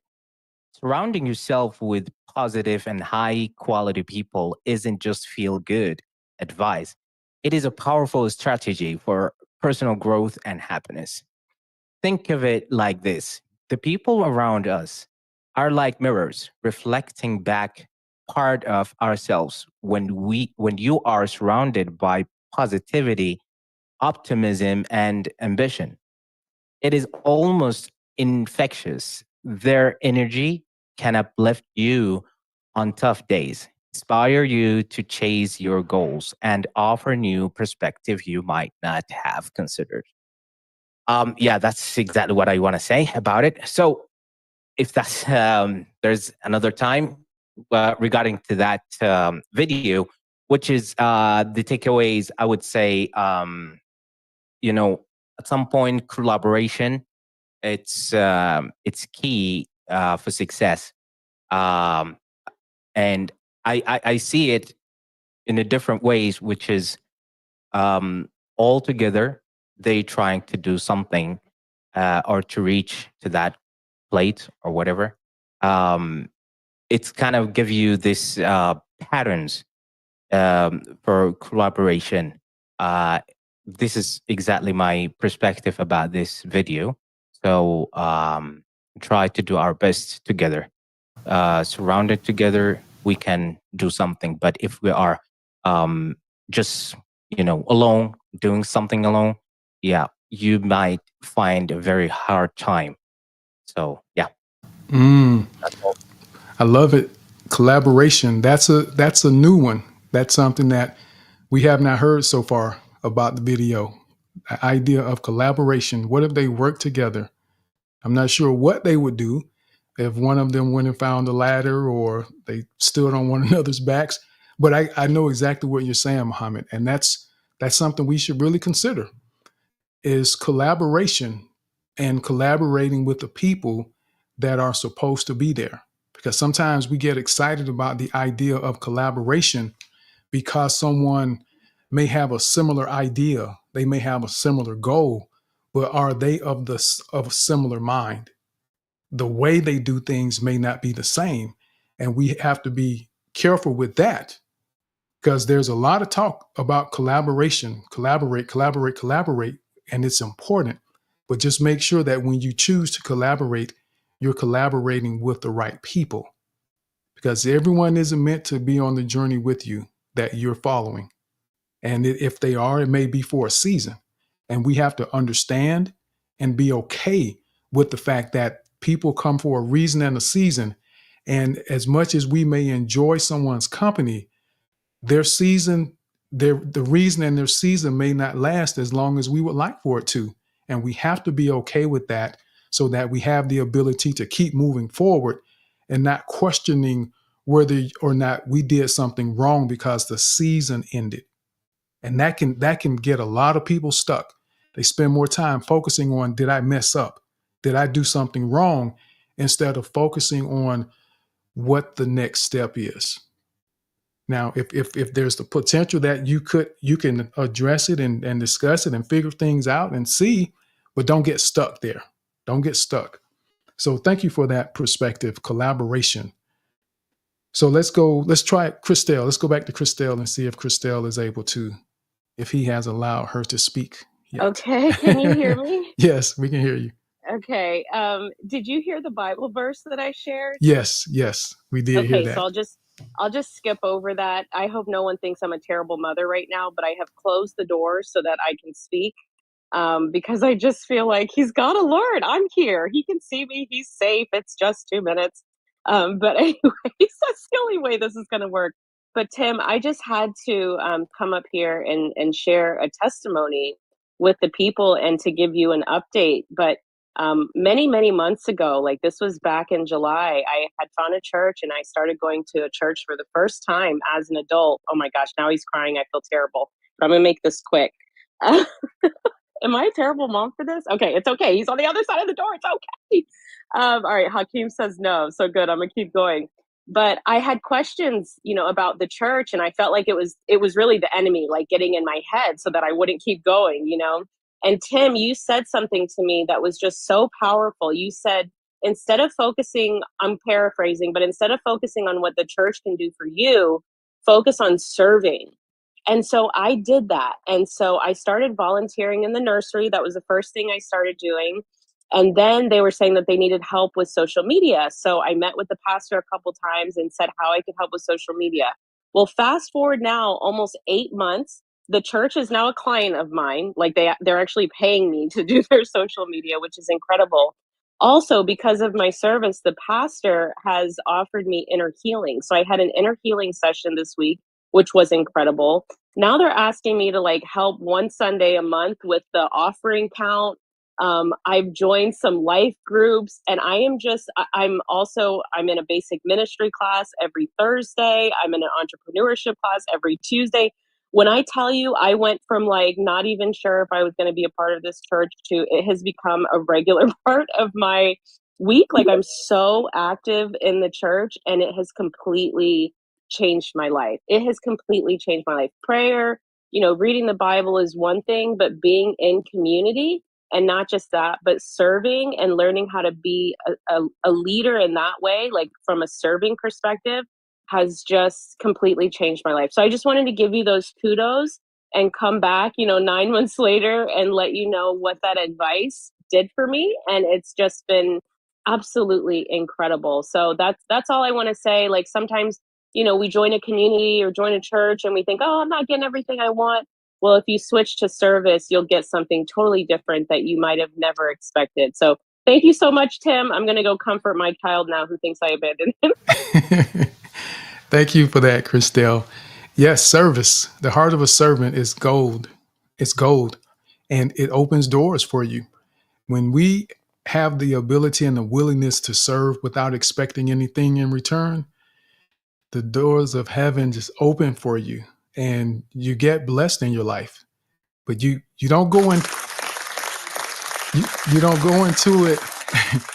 You don't go into it looking for what you can get. You go into it because you have something to offer and you want to share what you've been blessed with to help other people. And that makes the difference. It makes a difference. And I spoke from experience when I shared that with Christelle. I know what serving can do, especially in God's house. It can serve. I mean, it can change your life when you serve like that. So it's hard to believe that it's been 9 months ago that happened, Christelle. It seems like maybe 3, but 9 months. But kudos to you for hanging in there and continuing to do it. And one thing that I will say in reference to that or similarly is some people find themselves in situations where there's a church, a group or community, a job or a relationship. I won't say a relationship, that might be a little different. But when you're in an environment where you feel that your life is being changed, where you're getting value added to your life to improve who you are, please, please, please, please do not let one or two individuals who don't know how to behave cause you to walk away from a situation where your life is changing. Please, whether it's the church or anywhere else, do not allow one or two people, bad actors, cause you to leave a situation where your life is changing because they are insignificant to the big picture of your life. And we have to recognize that because that happens for so many people in so many different circumstances. You have to really see the bigger picture. What's the impact? And you weigh the pros and cons and think about it, think through it, think about what's happening. And I'm not saying to just sit there without considering what's going on, but think about the big picture. And these are things that I do. I weigh these things out to understand. If I leave, what do I lose by leaving? What can I gain by staying? What do I lose by staying? And we have to be able to think through those things and not make those reactions because when we think about, are we blindly following the crowd? Because in many cases, the crowd will say, man, leave. I wouldn't stay. I wouldn't deal with that. I wouldn't accept it. I would leave. And that's what the crowd would typically do. But as confident and effective communicators, we're trying to see things differently. We're trying to recognize the details and the nuances of the circumstances that we're in the middle of the chaos so that we can recognize where the benefit and the value is, the opportunity for us to grow and learn. Because I'm telling you, I've been in some situations, I've been in some hellacious situations that I stayed in because I had a why that was very firm and rooted in who God called me to be. So it didn't matter what anyone in that environment said or did that could make me leave where I was because I knew why I was there and they didn't matter in the big scheme of things like that. So everyone keep that in mind. And if you haven't faced it, the fact that I've told you about this and made you aware, expect it, but don't run from it. Don't be afraid of it. Just don't let people make you leave a situation where your life is potentially changing and being improved. Go ahead, Mama B, and then we're going to go to Omi, and then I'm going to share something really quickly about the video, and then we're going to do the skills lab. Mama B, go ahead. Yes, just a quick one, Tim. As you were speaking there, it made me think of something that I just wrote down here, which is what I say to a lot of people, which is if the decision you are about to make has other people's faces in it or somebody else's face in it, chances are that decision you're about to make is going to be wrong. So yeah, so that's what I tell myself every time. Even when somebody is inviting me somewhere and I really don't feel like going, and I ask myself, does this decision, me going, am I going because of other people's faces in this decision? So whether you're buying a house, you're buying a car, whatever, if it has my face in it, the decision you're about to make is probably going to be a wrong one. So yeah, I agree with you there when you say Do not leave where you're growing, just like the church with Christelle talking about the church, because how many people leave churches and they're still growing. And so, and it's because that decision has other people's face in it. Maybe it has the pastor's face in it, or Mama B sitting on the front seat. Maybe didn't talk to them that day and they feel mad and they're leaving. If your decision has other people's face in it, your chances are that you're about to make the wrong decision. I'm done speaking. Thank you, Tim. Absolutely. Be very, very careful of that. And make sure, you know what? I had a thought and that thing has run around the corner and is hiding from me. I can see it peeking, but I can't see it clearly. So I will come back to it if I'm supposed to say it at all. I think I am. And I guess I'll just have to wait until it comes back. So everyone see that? I had something I was going to say and I forgot. So if we forget something, if you have to speak, don't get caught up in messing up or worrying about mistakes, because we all make them. Things happen, and just keep going. You just keep going. And that's why when we practice like this, we figure out how to lose our train of thought or chain of thought. I'm not sure which one is right. When we forget a thought we want to make, we figure out how to just transition to the next thing and just keep moving and don't worry about it. I didn't have to make that a thing. I did it intentionally so that some of you who are afraid of forgetting your thoughts, that won't speak because you don't really know how you're going to say what you want to say and you're afraid of messing up. That again is the transparency that I want you to have and see in me, that I mess up. Things happen to all of us. So don't be afraid. Come up here and forget what you want to say, but then you learn how to keep going, how to pick up the pieces and move forward and not be set back because of it. So with that, let's go over to Om. Om, how are you today, sir? So tell us one interesting thing. Well, let's see, it's 12:42. I guess we won't do that since it's 12:42. Just what's your thought about the video? What's your biggest takeaway from the video? And great to see you. Yeah, it seems like it's been an eternity. Sometimes a moment can be an eternity, and vice versa. So thank you for having it. I'm actually in transit to South by Southwest, and so yeah. I mean, I think to your point around the video, I think I had three takeaways from it, building upon what you were saying, Tim, and I think several other people were saying. So, I think number one was around, which I guess goes back to the headline here, around you doing the opposite of quote unquote following the crowd. If you're doing something truly novel and original, right, that oftentimes involves looking the distance and doing things that others aren't, right? Whether, it's always far easier to fall for the shiny object of the day that can come by different names of, whatever, crypto or AI and this, that, and the other thing. And not to say that those don't have the shiny objects of the day are without merit, but I think what you can add to how they cause an inflection in your life is going to be shaped by your life experience and how that helps you look at the distance.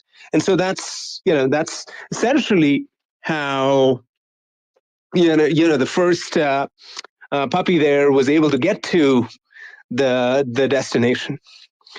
And I think the second thought that I think comes to mind is I guess it's a little bit of a quotable quote now around how you don't rise to the level of your goals, but you fall to the level of your systems. And sometimes those are actually systems, and sometimes they are the lack of systems. So, you know, I think a good example of that is unearned dopamine, right? And kind of the bias towards, this culture of instant gratification.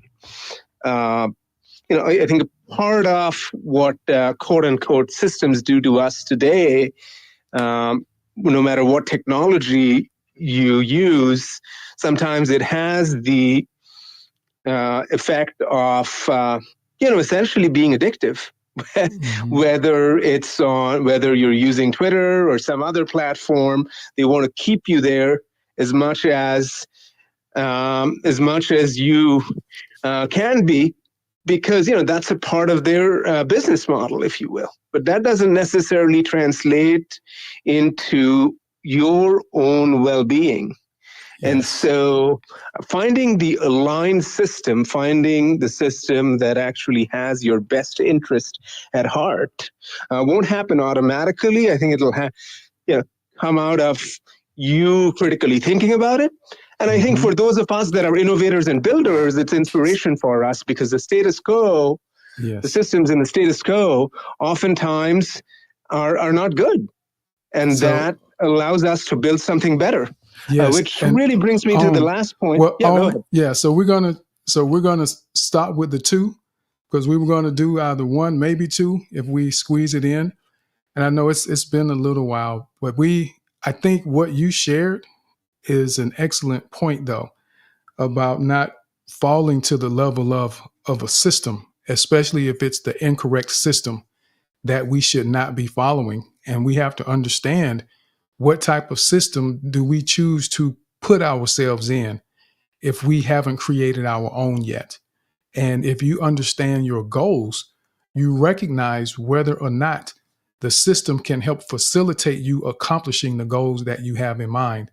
And that's important. So make sure we rise to the level of our goal and not fall to the level of a system that may not be broken. It just may not be right for you. So thank you for that. Absolutely. Yeah. So thank you for sharing that. So we're on the timetable here, because we end at 1:30.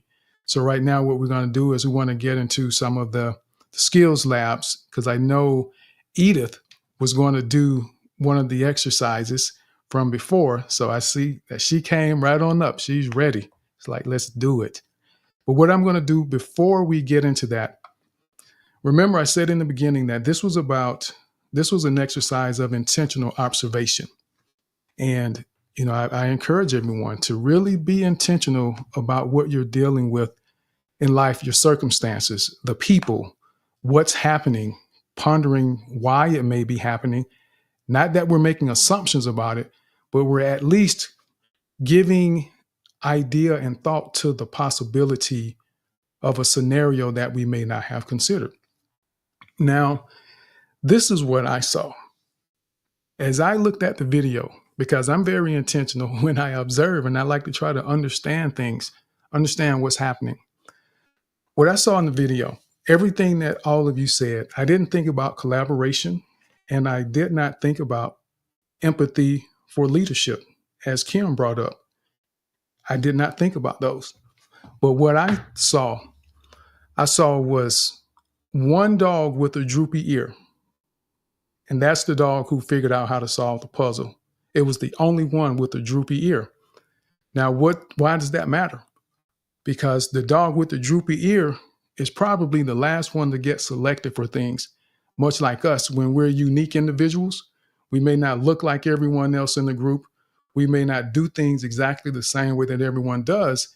And there's a tendency to feel like your uniqueness disqualifies you from being able to be that person that gets to be the leader or set the stage for what everyone else is going to do.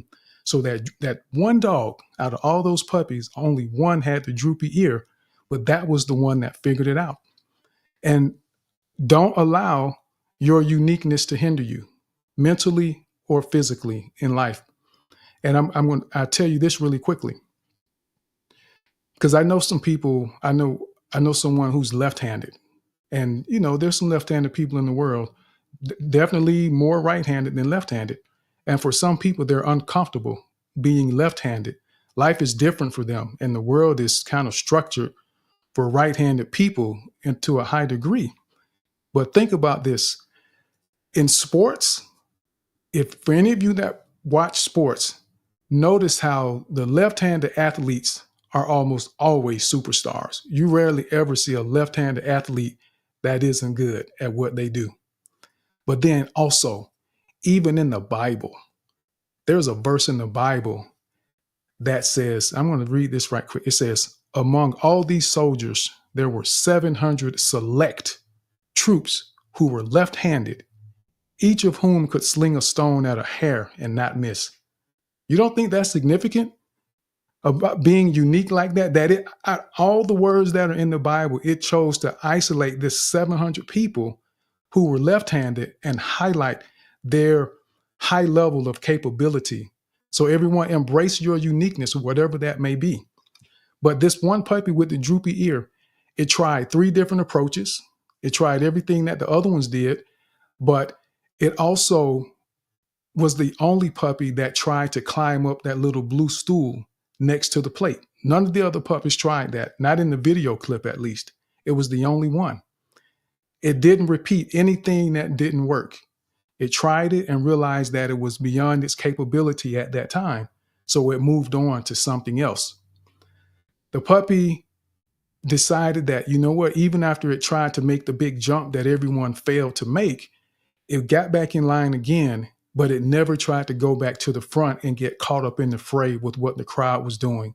It stayed in the back and it looked around and it pondered to see, okay, what are my other options? And it decided to make an attempt to go the other way. The first time it did it, it failed, but it tried again. And the second time that it tried, you'll see as the puppy begins to make the longer board coming towards you on the camera, you see it look over at the goal, and it looked over twice. So it was very intentional. They knew exactly where it was trying to go. So it was looking over to see where it was headed. So there was focus on the goal, which some of you have said. We have to be focused. And they mentioned that. Be focused on the goal. And one thing that I want you to think about that as we do consider what we're going to try to accomplish, know that everyone does things differently. And we have to do what works based on our skills and our abilities, because there were 3 dogs who made it over for what we could see. And all of them did it differently. On the last little board, the first dog that made it, it went across and it was carefully walking across. And then it began to sprint toward the end to get over. The second dog, the black and white dog, which was just running around full of energy the whole time, just constantly moving and exploring, just trying to find something. It even fought its way to the front of the line, the little black and white dog that made it second, because it wasn't going to just sit back and wait and let everyone else determine what its outcome was going to be. Initiative, assertiveness, resilience. But when that black and white dog came to cross, it got onto the second board and it jumped from halfway across that board. It didn't even wait. And it just basically walked across the whole obstacle like it was nothing. So it had a different attitude. There was a level of confidence that it had that, you know what, this is the path. I know someone else has already done it. And this goes back to Phantom's point where someone has to do the hard work in order to figure out how to do the smart work. So the second dog, he knew this was the way. So it approached it with a lot more confidence and just shot right through it. But then the third dog that got across, when it got to the second beam, it kind of crawled. It inched its way across about halfway. Then eventually it got up and walked across. So don't feel like we have to do things exactly the same way other people are doing it. We could have the same goal, going in the same direction to try and accomplish the same things, but we may do it differently based on our skills, based on our confidence and our understanding of what it is that we're dealing with. And it's important that we do that. Keep that in mind. But at the end of the day, I just love, it was only one dog with the droopy ear, and it was the one that figured it all out. So consider your alternatives. The moral of the story with this video, some of them, don't let your uniqueness hinder you mentally or physically. Consider alternative approaches, regardless of popular opinion. Do what works based on your skills and abilities. Stay focused on the goal. And remember that only a few are willing to separate, do the work, and take risks to find a better way to get things done. And we have to be willing to do that. And as confident and effective communicators, this can affect us in our pursuit of business ventures, the way that we approach people, the way that we respond to people, a desire to retaliate to an offense, choosing a job or a career. There's so many things that can be affected by this. And remember, like I said earlier, I want you to get in the habit of exploring the possibilities that are available to you and not just see one idea or just get one thought and assume that this has got to be the right way. Give consideration to other alternatives, and that's going to make things a lot easier, and it's going to open the doors to get through things a lot more effectively. But before we go to Edith, we're going to go to Mama B and then Billo, because something has resonated with them. Go ahead, Mama B. Yes. And you know, Tim, I'm listening to you and I'm thinking only Tim would be so, had such a sharp eye to see all of that. You don't know how many times I've looked at this video trying to find this droopy little puppy, this cute little puppy. Yes, I said it. He's cute. And I couldn't find it. And just now as you're talking, I'm going back. I'm like, where is this cute puppy? This puppy with a droopy ear. And I found this little guide, and I'm like, yeah, isn't it consistent that Tim, the one who teaches us so meticulously, is the one that would look at this video so meticulously and pick up stuff that I didn't pick up and a lot of people didn't. So yeah, so when you have a gift, you have a gift, and it'll show up everywhere. But watching again, and I was thinking, wow, going to what you just said there, when you are ostracized, right? Don't let your difference and whatever is different about you that you are made to feel bad about keep you from trying, because I bet that little guy learned and built all of this creative way of solutions, solving or coming up with solutions, because he was probably just discarded because he's so different. So anyway, it's just something I'm applying now to life, that, being ostracized or being different, you said, use the word unique there, Tim, actually helps us build superpowers, because it is in that solitude when people are discarding you that, you dig deep inside of yourself, and God shows up with the giftings that are there already. Yeah. So thank you, Tim. That little guy with the ear, I'm going to watch it again. I'm done. Absolutely. And I do that. For some, it may be too much. But for me, that's how I process life. I process the world, relationships. I look for the details because they matter, and they give us a different perspective, and they help us understand a different way of approaching our circumstances. And it just, try it. Intentional observation, and do it in your relationship. Do it in your relationships, and you will begin to uncover a lot of things that may have been hidden, those moments where you just can't understand why they're so upset with you. If you observe intentionally and notice the droopy ear, or notice them dropping their bag at the door when they come into the house after a long day of work that they didn't share with you or discuss with you, and you not just bombard them with a bunch of questions when, as we talked about 2 weeks ago, about the selective auditory processing and the auditory fatigue, these concepts that affect people, but we have to be aware of what's going on so that we can take it into consideration and allow those circumstances to be navigated a lot more effectively. It's a lot, but it isn't hard. And as we kind of incrementally build our understanding, but it begins with us having a desire and wanting to understand and wanting to do things differently. Because I tell couples all the time when we speak with them, my first question is, do you want this to work? Because some people will just simply show up just to check a box with no intentions of really making it work. So I press them. I'll ask, do you want this to work? And I may ask a couple times, maybe in later sessions, do you want this to work? Because if not, you're wasting my time and yours, unless we don't want to do that. So, Billo, go ahead, sir. Whoa. Going into that video in the beginning, like I don't know whether it's me or there's somebody else that think of that. Wherever I go to something like to observe it, there's always a preoccupied thought about what I'm exactly looking for, and that one in most of the cases will limit me to examine the matter at hand in a different angle. So, like I've come to realize, if I really give it time to really examine it in deep, that's where I get to see something different. But going into it, I mostly have to see what I thought. Once I look at it, I just look at it, there's this thought that usually comes automatically for me. So I don't know whether it's only me or there's any other person that think of that.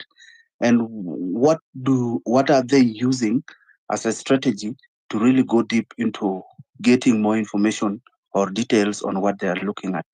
And then the reason as why I raise my hand, because I believe we are out of time and we are always cautious of time.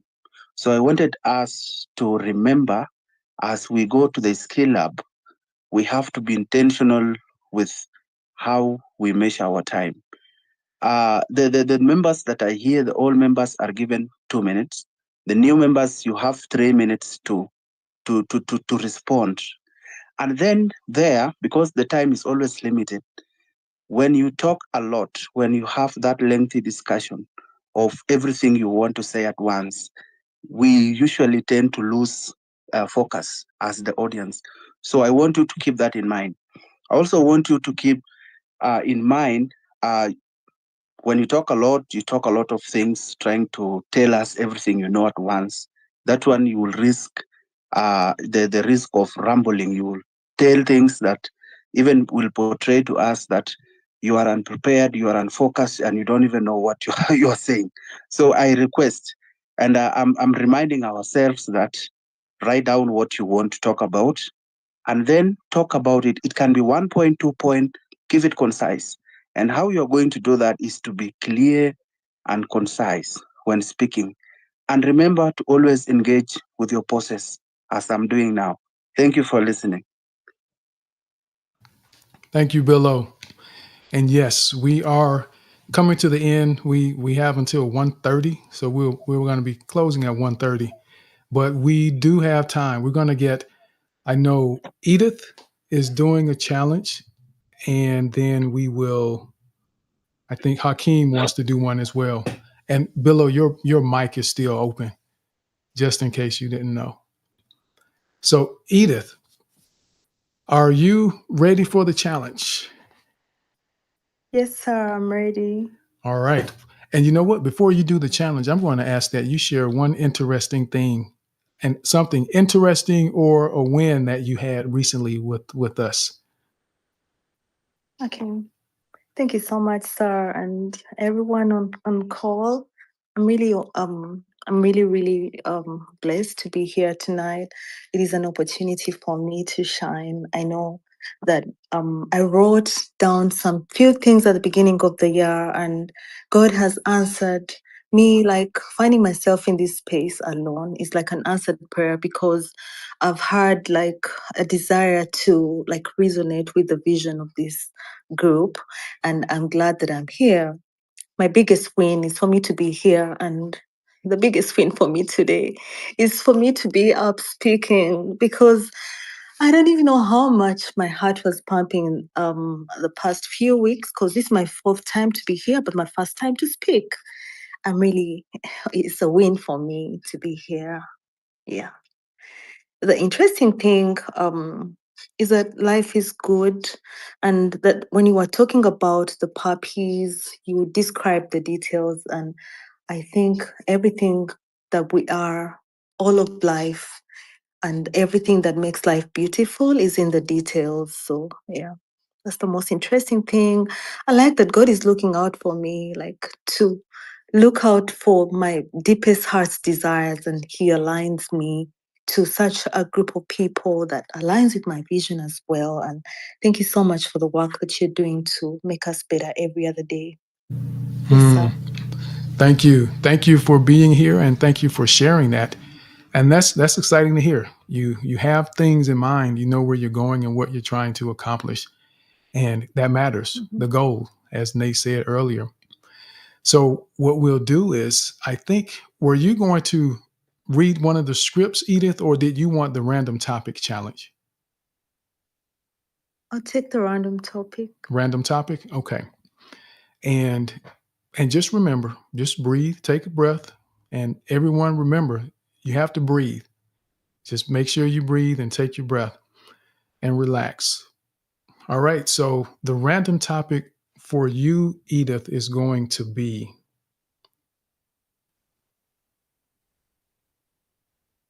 community. Community. Okay. Community. I believe that community is a place where we thrive. And because we weren't made to be lonely, we were made to thrive in communities. We all need one another in some way or another. And I know that in a community, you actually discover your deepest potential, and you find a family that can actually tap on your shoulder when you're down, and encourage you, strengthen your feeble knees, or even help you to become better. So I know that communities now, especially a community like this, is a place that has helped so many of us to thrive. And it's a place I personally look forward to. And I know that each one of us, if we actually find a community where we belong, it may take some time to look around, to try out different spaces until you find yourself, until you find your people. And for me, I believe that this community is a place where my people are. Done. Awesome. So, Edith, let me ask you, what's your perception? How do you feel about your response to the challenge? Oh, okay. I feel good because for me, this is like success. Me speaking in this like space is success for me. So honestly, every tiny effort, every step forward for me is an exciting part. So I'm really happy. I love it. I love it. Edith, I don't care what I sounded like. I said something. I did it. And you know what, Edith? That's the main thing. We have to begin somewhere. And you did it. And I'm going to I know Mama B has some feedback, and I'm going to let her, and if anyone else has some feedback, then I'll share mine. But you did it. That's the most important part. But you loved it too. So I love that you loved it and we're excited about it. Go ahead, Mama B. Yes, I loved that too, Edith. And I think it's safe for me to say that you're not a native English speaker, because I'm not either. And so I am working on eliminating the ums when I speak. And so I was actually focused on that with you to see how many ums, whether you're struggling to use fillers, and you don't have any. Well, I counted one. You just said one and I'm thinking, how did she do that? She must be a speaker, because how are you able not to be using ums and you're not a native? Well, I'm still assuming, I'm sorry if I'm assuming wrong, that you're not an English native speaker. So I say all of that to say bravo, because that was great, to speak so smoothly without any fillers, and pace yourself so well. And frankly, I was a little concerned when you jumped into the answering the challenge because he didn't really take time to ponder at the beginning. So when you jumped in, I thought, oh, maybe you should have taken some time. But then when I listened to you, I'm thinking, okay, she knows what she's talking about. She didn't have to take the time. So that was great. So I loved it. I really did. So thank you. But I think you've spoken before because you're too smooth. Not in a bad way, but I'm just saying I'm jealous, I guess. I'm done speaking. Is there anyone else, one other person that wants to share some feedback with Edith? Go ahead, Billo. Wow. I'm really impressed. Edith, I like the composure that you have. The moment you are given to speak about community, you composed yourself very well. And in fact, you had every right word to describe what a community is. And I just followed through smoothly. So I really like that. Then the second thing that you did very well, it's about the transition when that chime came in. You did not panic. You composed yourself on it and you continue talking about what you are talking. So my friend, you did well. I like that. And keep on doing it. You have found the real community and this is where you belong. Thank you and welcome. Excellent points. Great feedback from both of you. I love that. And let me ask this. So Edith, does what either of them say resonate with you? Oh, yes. Like, first of all, I'm not like a native English speaker. And yeah, I'm really grateful for the feedback. And yeah, thank you. Thank you. Virtual hugs. You did it. And and this is something for us to have in mind. No matter what someone does for work, even if they do have to speak a little bit, the environment changes the way that we approach it. It changes our comfort level. And if you think about someone who's a doctor, you would think, well, the doctor has to speak to people all the time, but they don't necessarily have to speak in front of crowds. A lot of times it's one-on-one or one with a family that they may be speaking with. And I remember a couple years ago, a doctor that was in here speaking in the space. I think it was Mark. And he said, you know what? I chose my specific field in medicine so that I didn't have to deal with people. He's more on the research side, so he isn't required to be in front of a lot of people. So we just never know, no matter what someone's role is, we don't want to assume that they are comfortable in doing that. But Edith, I would say that you did an excellent job. And I know that I gave you a layup because, Edith is a community manager. So community is nothing new to her, but it's different when you are in a position where you have to discuss something in an environment where you're uncomfortable. It changes the dynamics. And it isn't always easy to talk about things that we're familiar with when we're uncomfortable or when there's nervousness there. So it was her first time. And I did that intentionally so that she can do what she just did. And that's what we call creating a win for people. We figure out as leaders, confident and effective communicators, we try to create wins for people because confidence grows as a result of a track record of successes. So now Edith knows that she can do this. So the next time the opportunity presents itself, she may still have butterflies, which they're natural. We all get butterflies, Edith, and everyone. I still get butterflies every now and then. We can't control when we're going to get butterflies, but what we can control is how we deal with them. And in here, we get to learn how to manage those butterflies and those emotions. But the thing that really jumped out to me is the statement you made that said, we find our deepest potential in community. And I just dropped the mic at that point. I was like, oh, wow, we can find our deepest potential in community. And I was like, oh my goodness. So I wrote that down, Edith, and don't be surprised if you see that on one of the walls in our virtual community center. I'll give you credit for it, but it may be in there somewhere because I really like that. We can find our deepest potential in community. And what I can say really quickly, and the thought came back to me, so it decided to come from around the corner so I could see it clearly. The thought that I forgot a few minutes ago. And the thought that I was going to share is for us to get comfortable with distractions. Get comfortable with distractions in life. You know, the chime, which Edith handled excellently when the chime went off. She paused for a moment because she heard it. It may have startled her a little bit, but it didn't distract her and throw her off course. But we have to understand how to navigate the distractions that are inevitable in life. Learn how to work through noise. Learn how to work with or around disruptive people or circumstances that may not be ideal, because we won't always have the perfect situation to work with. And we need to figure that out. When I used to bowl in a league, when I would practice, you know, because most times when you're bowling, people don't want anyone around them when they're bowling. They want the other sides to be clear and they'll wait for someone else to bowl.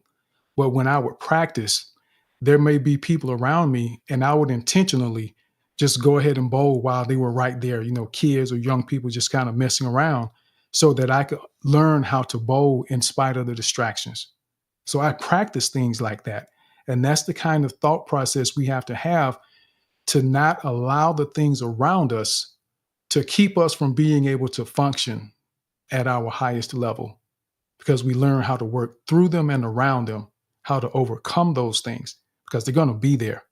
And they're going to, if we allow them to hinder us, it's going to be very difficult to accomplish our goals in life, because the distractions and chaos don't go away.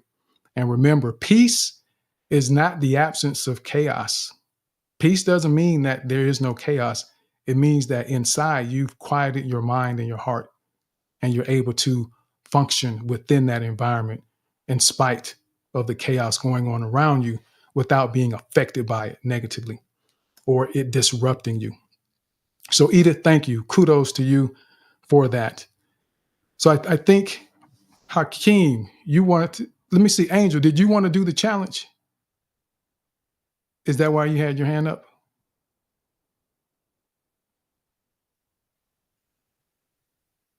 Okay, so we'll go ahead and go to Hakeem. So Hakeem, you wanted to do the challenge, right? Yes, sir. All right. So what I'll do is I'm going to pose a question to you, Hakeem. And the question that I'm going to ask you, Hakeem, is what do you feel makes a quality father? What do you think makes a quality father? This is a great question. And just when you think you're prepared, you're not. What makes a great father, in my humble opinion, is to show and prove. Mother has her role, father has his role. Father is also a nurturer, but in his own way. He shows strength in, we've mentioned the theme of leadership. He shows his leadership by doing. So, you know, I have two sons, and it is my hope and goal to show and prove. So again, my goal in essence is to be present financially, spiritually, and that is my humble opinion. Mark's a true leader. Mark's a father.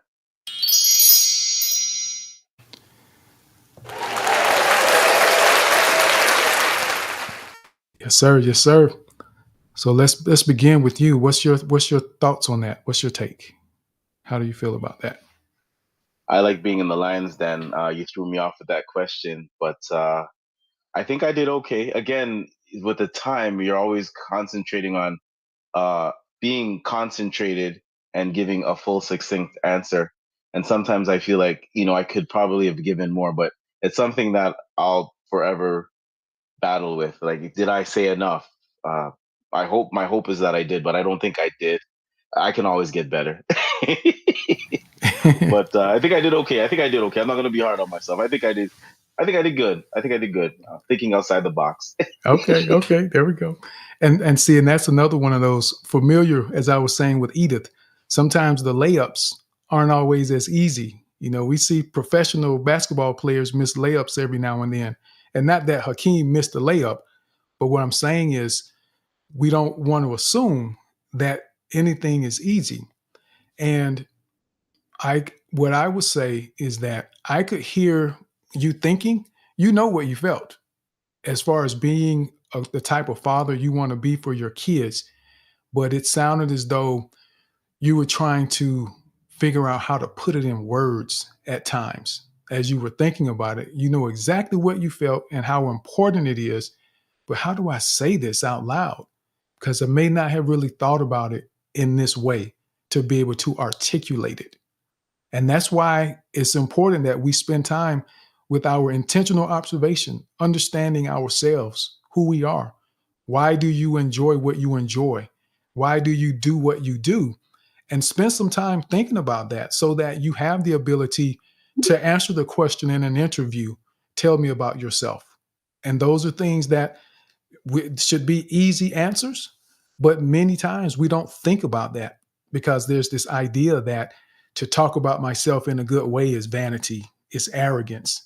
And that isn't the case. Appreciate who you are. You're wonderfully and beautifully made individuals that have been graced and gifted by God to be amazing people. So own that. But yeah, but I would just say, as you ponder that, you know, you get more comfortable with it and it will be more fluid so that it doesn't feel like you're trying to think. You know, express a thought and pause until you feel like you have the right one that connects it the way that you want to connect it. And don't feel like you have to say more, because I heard you say you could have said more, but sometimes it's just one point, one main point that you support throughout the entire thing without giving a whole lot. And we're going to get into that, different ways that we can respond, thinking about a framework where you may give a point, you may give the reason for your point, then you may provide supporting evidence for your point that you made, and then you restate your point. So there are different frameworks that can be used. And when we figure out the framework that works best for us, it becomes easier to respond to questions like that in different scenarios that you may find yourself in. So kudos to you, Hakeem. And I know that fatherhood is something that's important to you. Mama B, go ahead.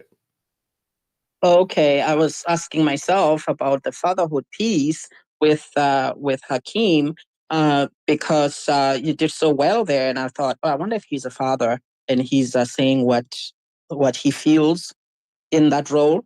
I liked when you said at the beginning, which is what kind of connected me to you at the beginning when Tim gave you the question, and you said, just when you think you are prepared, you are not. And I chuckled at that. And it's because you made me chuckle, so I was right there with you. So just those small little things that Tim talks about that breaks the ice when you're speaking. So I appreciated how that hooked me. And I loved your pacing. For someone who was not prepared, you sounded really calm, and your pacing was comfortable. I was able to hear everything. You were not rushed. I didn't feel your nervousness. Maybe you are good at covering that. But that was great. And the only thing that I would say is whether, I don't even know if that's a negative thing. When you said, in my humble opinion, and I started to think of Tim. Tim always says that it's not what you say, but how you say it, in the sense that you can lie to people as long as you're confident. You're confident in your lie. People will believe whatever you do say. So I felt that when you say, in my humble opinion, it was sort of saying that you're not very confident with what you just said. That's just me, because you're doing so well. I thought that took away. It made me feel like you're not sure. And but yeah, that was great. That was good. Thank you. I'm done. Oh my goodness, I didn't. So I unmuted just as I was coughing.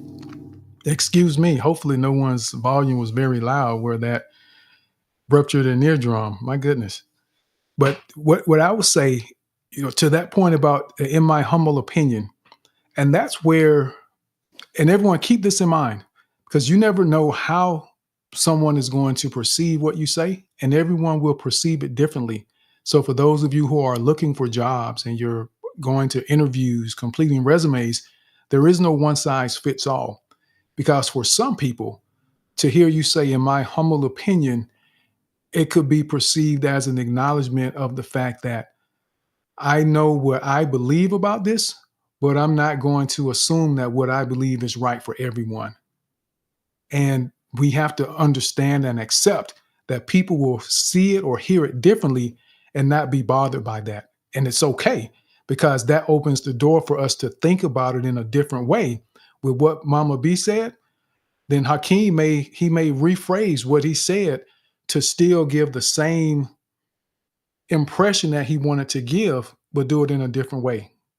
So thank you for bringing that up, Mama B. That was a great teachable moment for us to keep in mind how certain words will resonate with people differently based on their experience, not necessarily ours.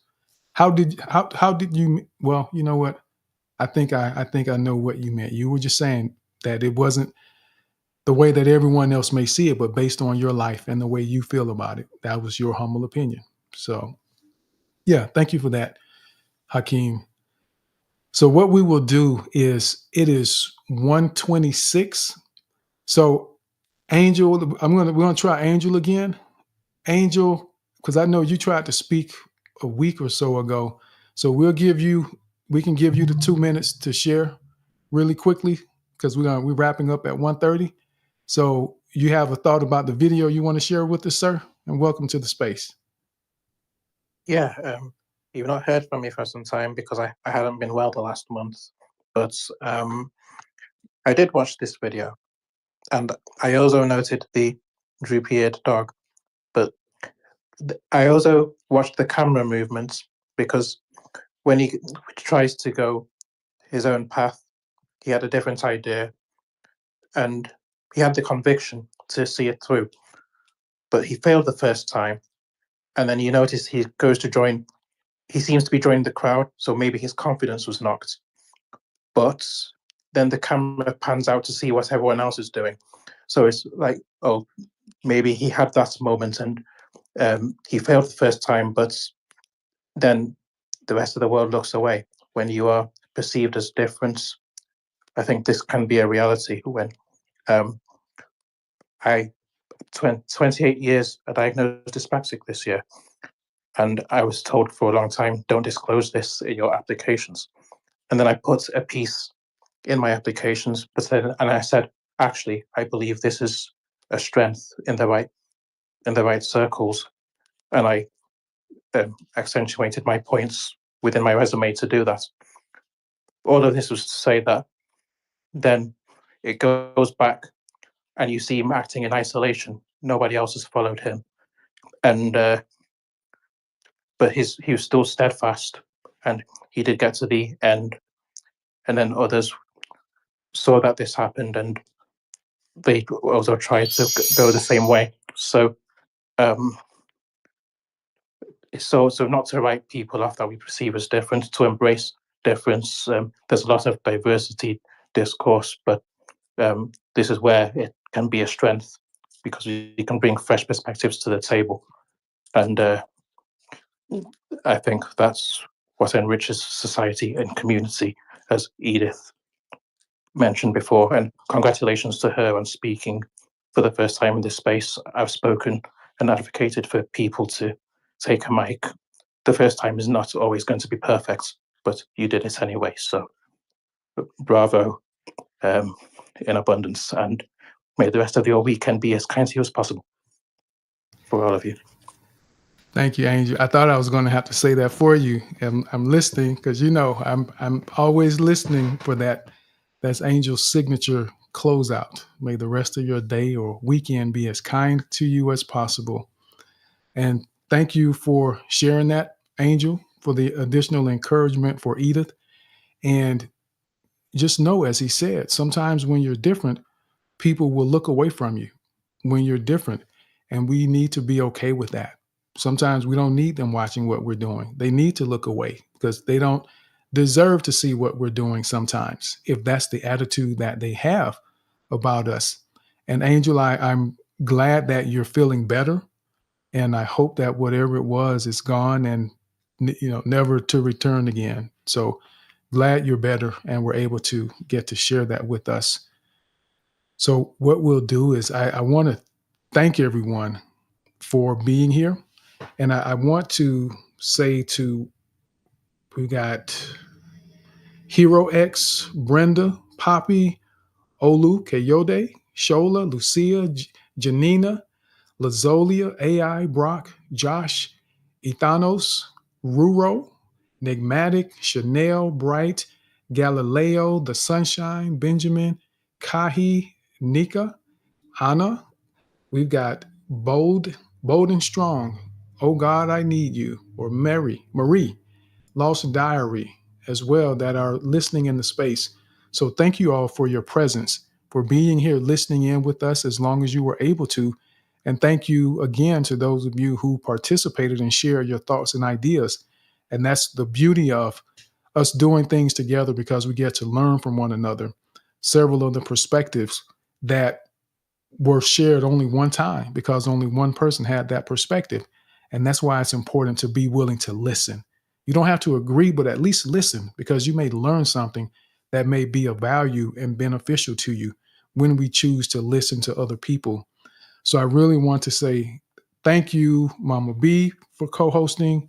Billo, thank you for what you have shared and the contribution to the space today, giving the feedback to the challenge crushers today and everyone else, because we all are growing together.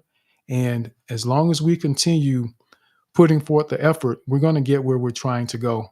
And remember to ask yourself, am I blindly following the crowd? We have to be intentional observers as confident and effective communicators so that we're able to see the details, recognize the nuances in the midst of all the chaos that's going on in this world. Because when we do that, we become the people that people look to for guidance, that they look to for comfort, that they look to for strength to help them see their way through when they don't have any other answers and they don't know where else to turn. You become that person, the unintentional leaders among you. Some do it intentionally, but a lot do it without intent. And those usually are the ones that God uses in the most profound ways, when you aren't seeking attention from people, but you're simply being who you were called to be. And that makes a tremendous difference in this world. So keep being who you are, each and every one of you. I appreciate your presence. Love you all. And I hope that, as Angel says, the rest of your weekend will be as kind to you as possible, and that God bless you in all that you do. See you next week. Thank you for joining today's episode of the Confident Speaking Space. Your contributions as a speaker and your presence listening live or on the replay are greatly appreciated. If you enjoyed the experience and want to show some love, feel free to visit the link on my profile and buy me a coffee. Until we meet again, I pray you have a fantastic week ahead. So be blessed, be safe, and be intentional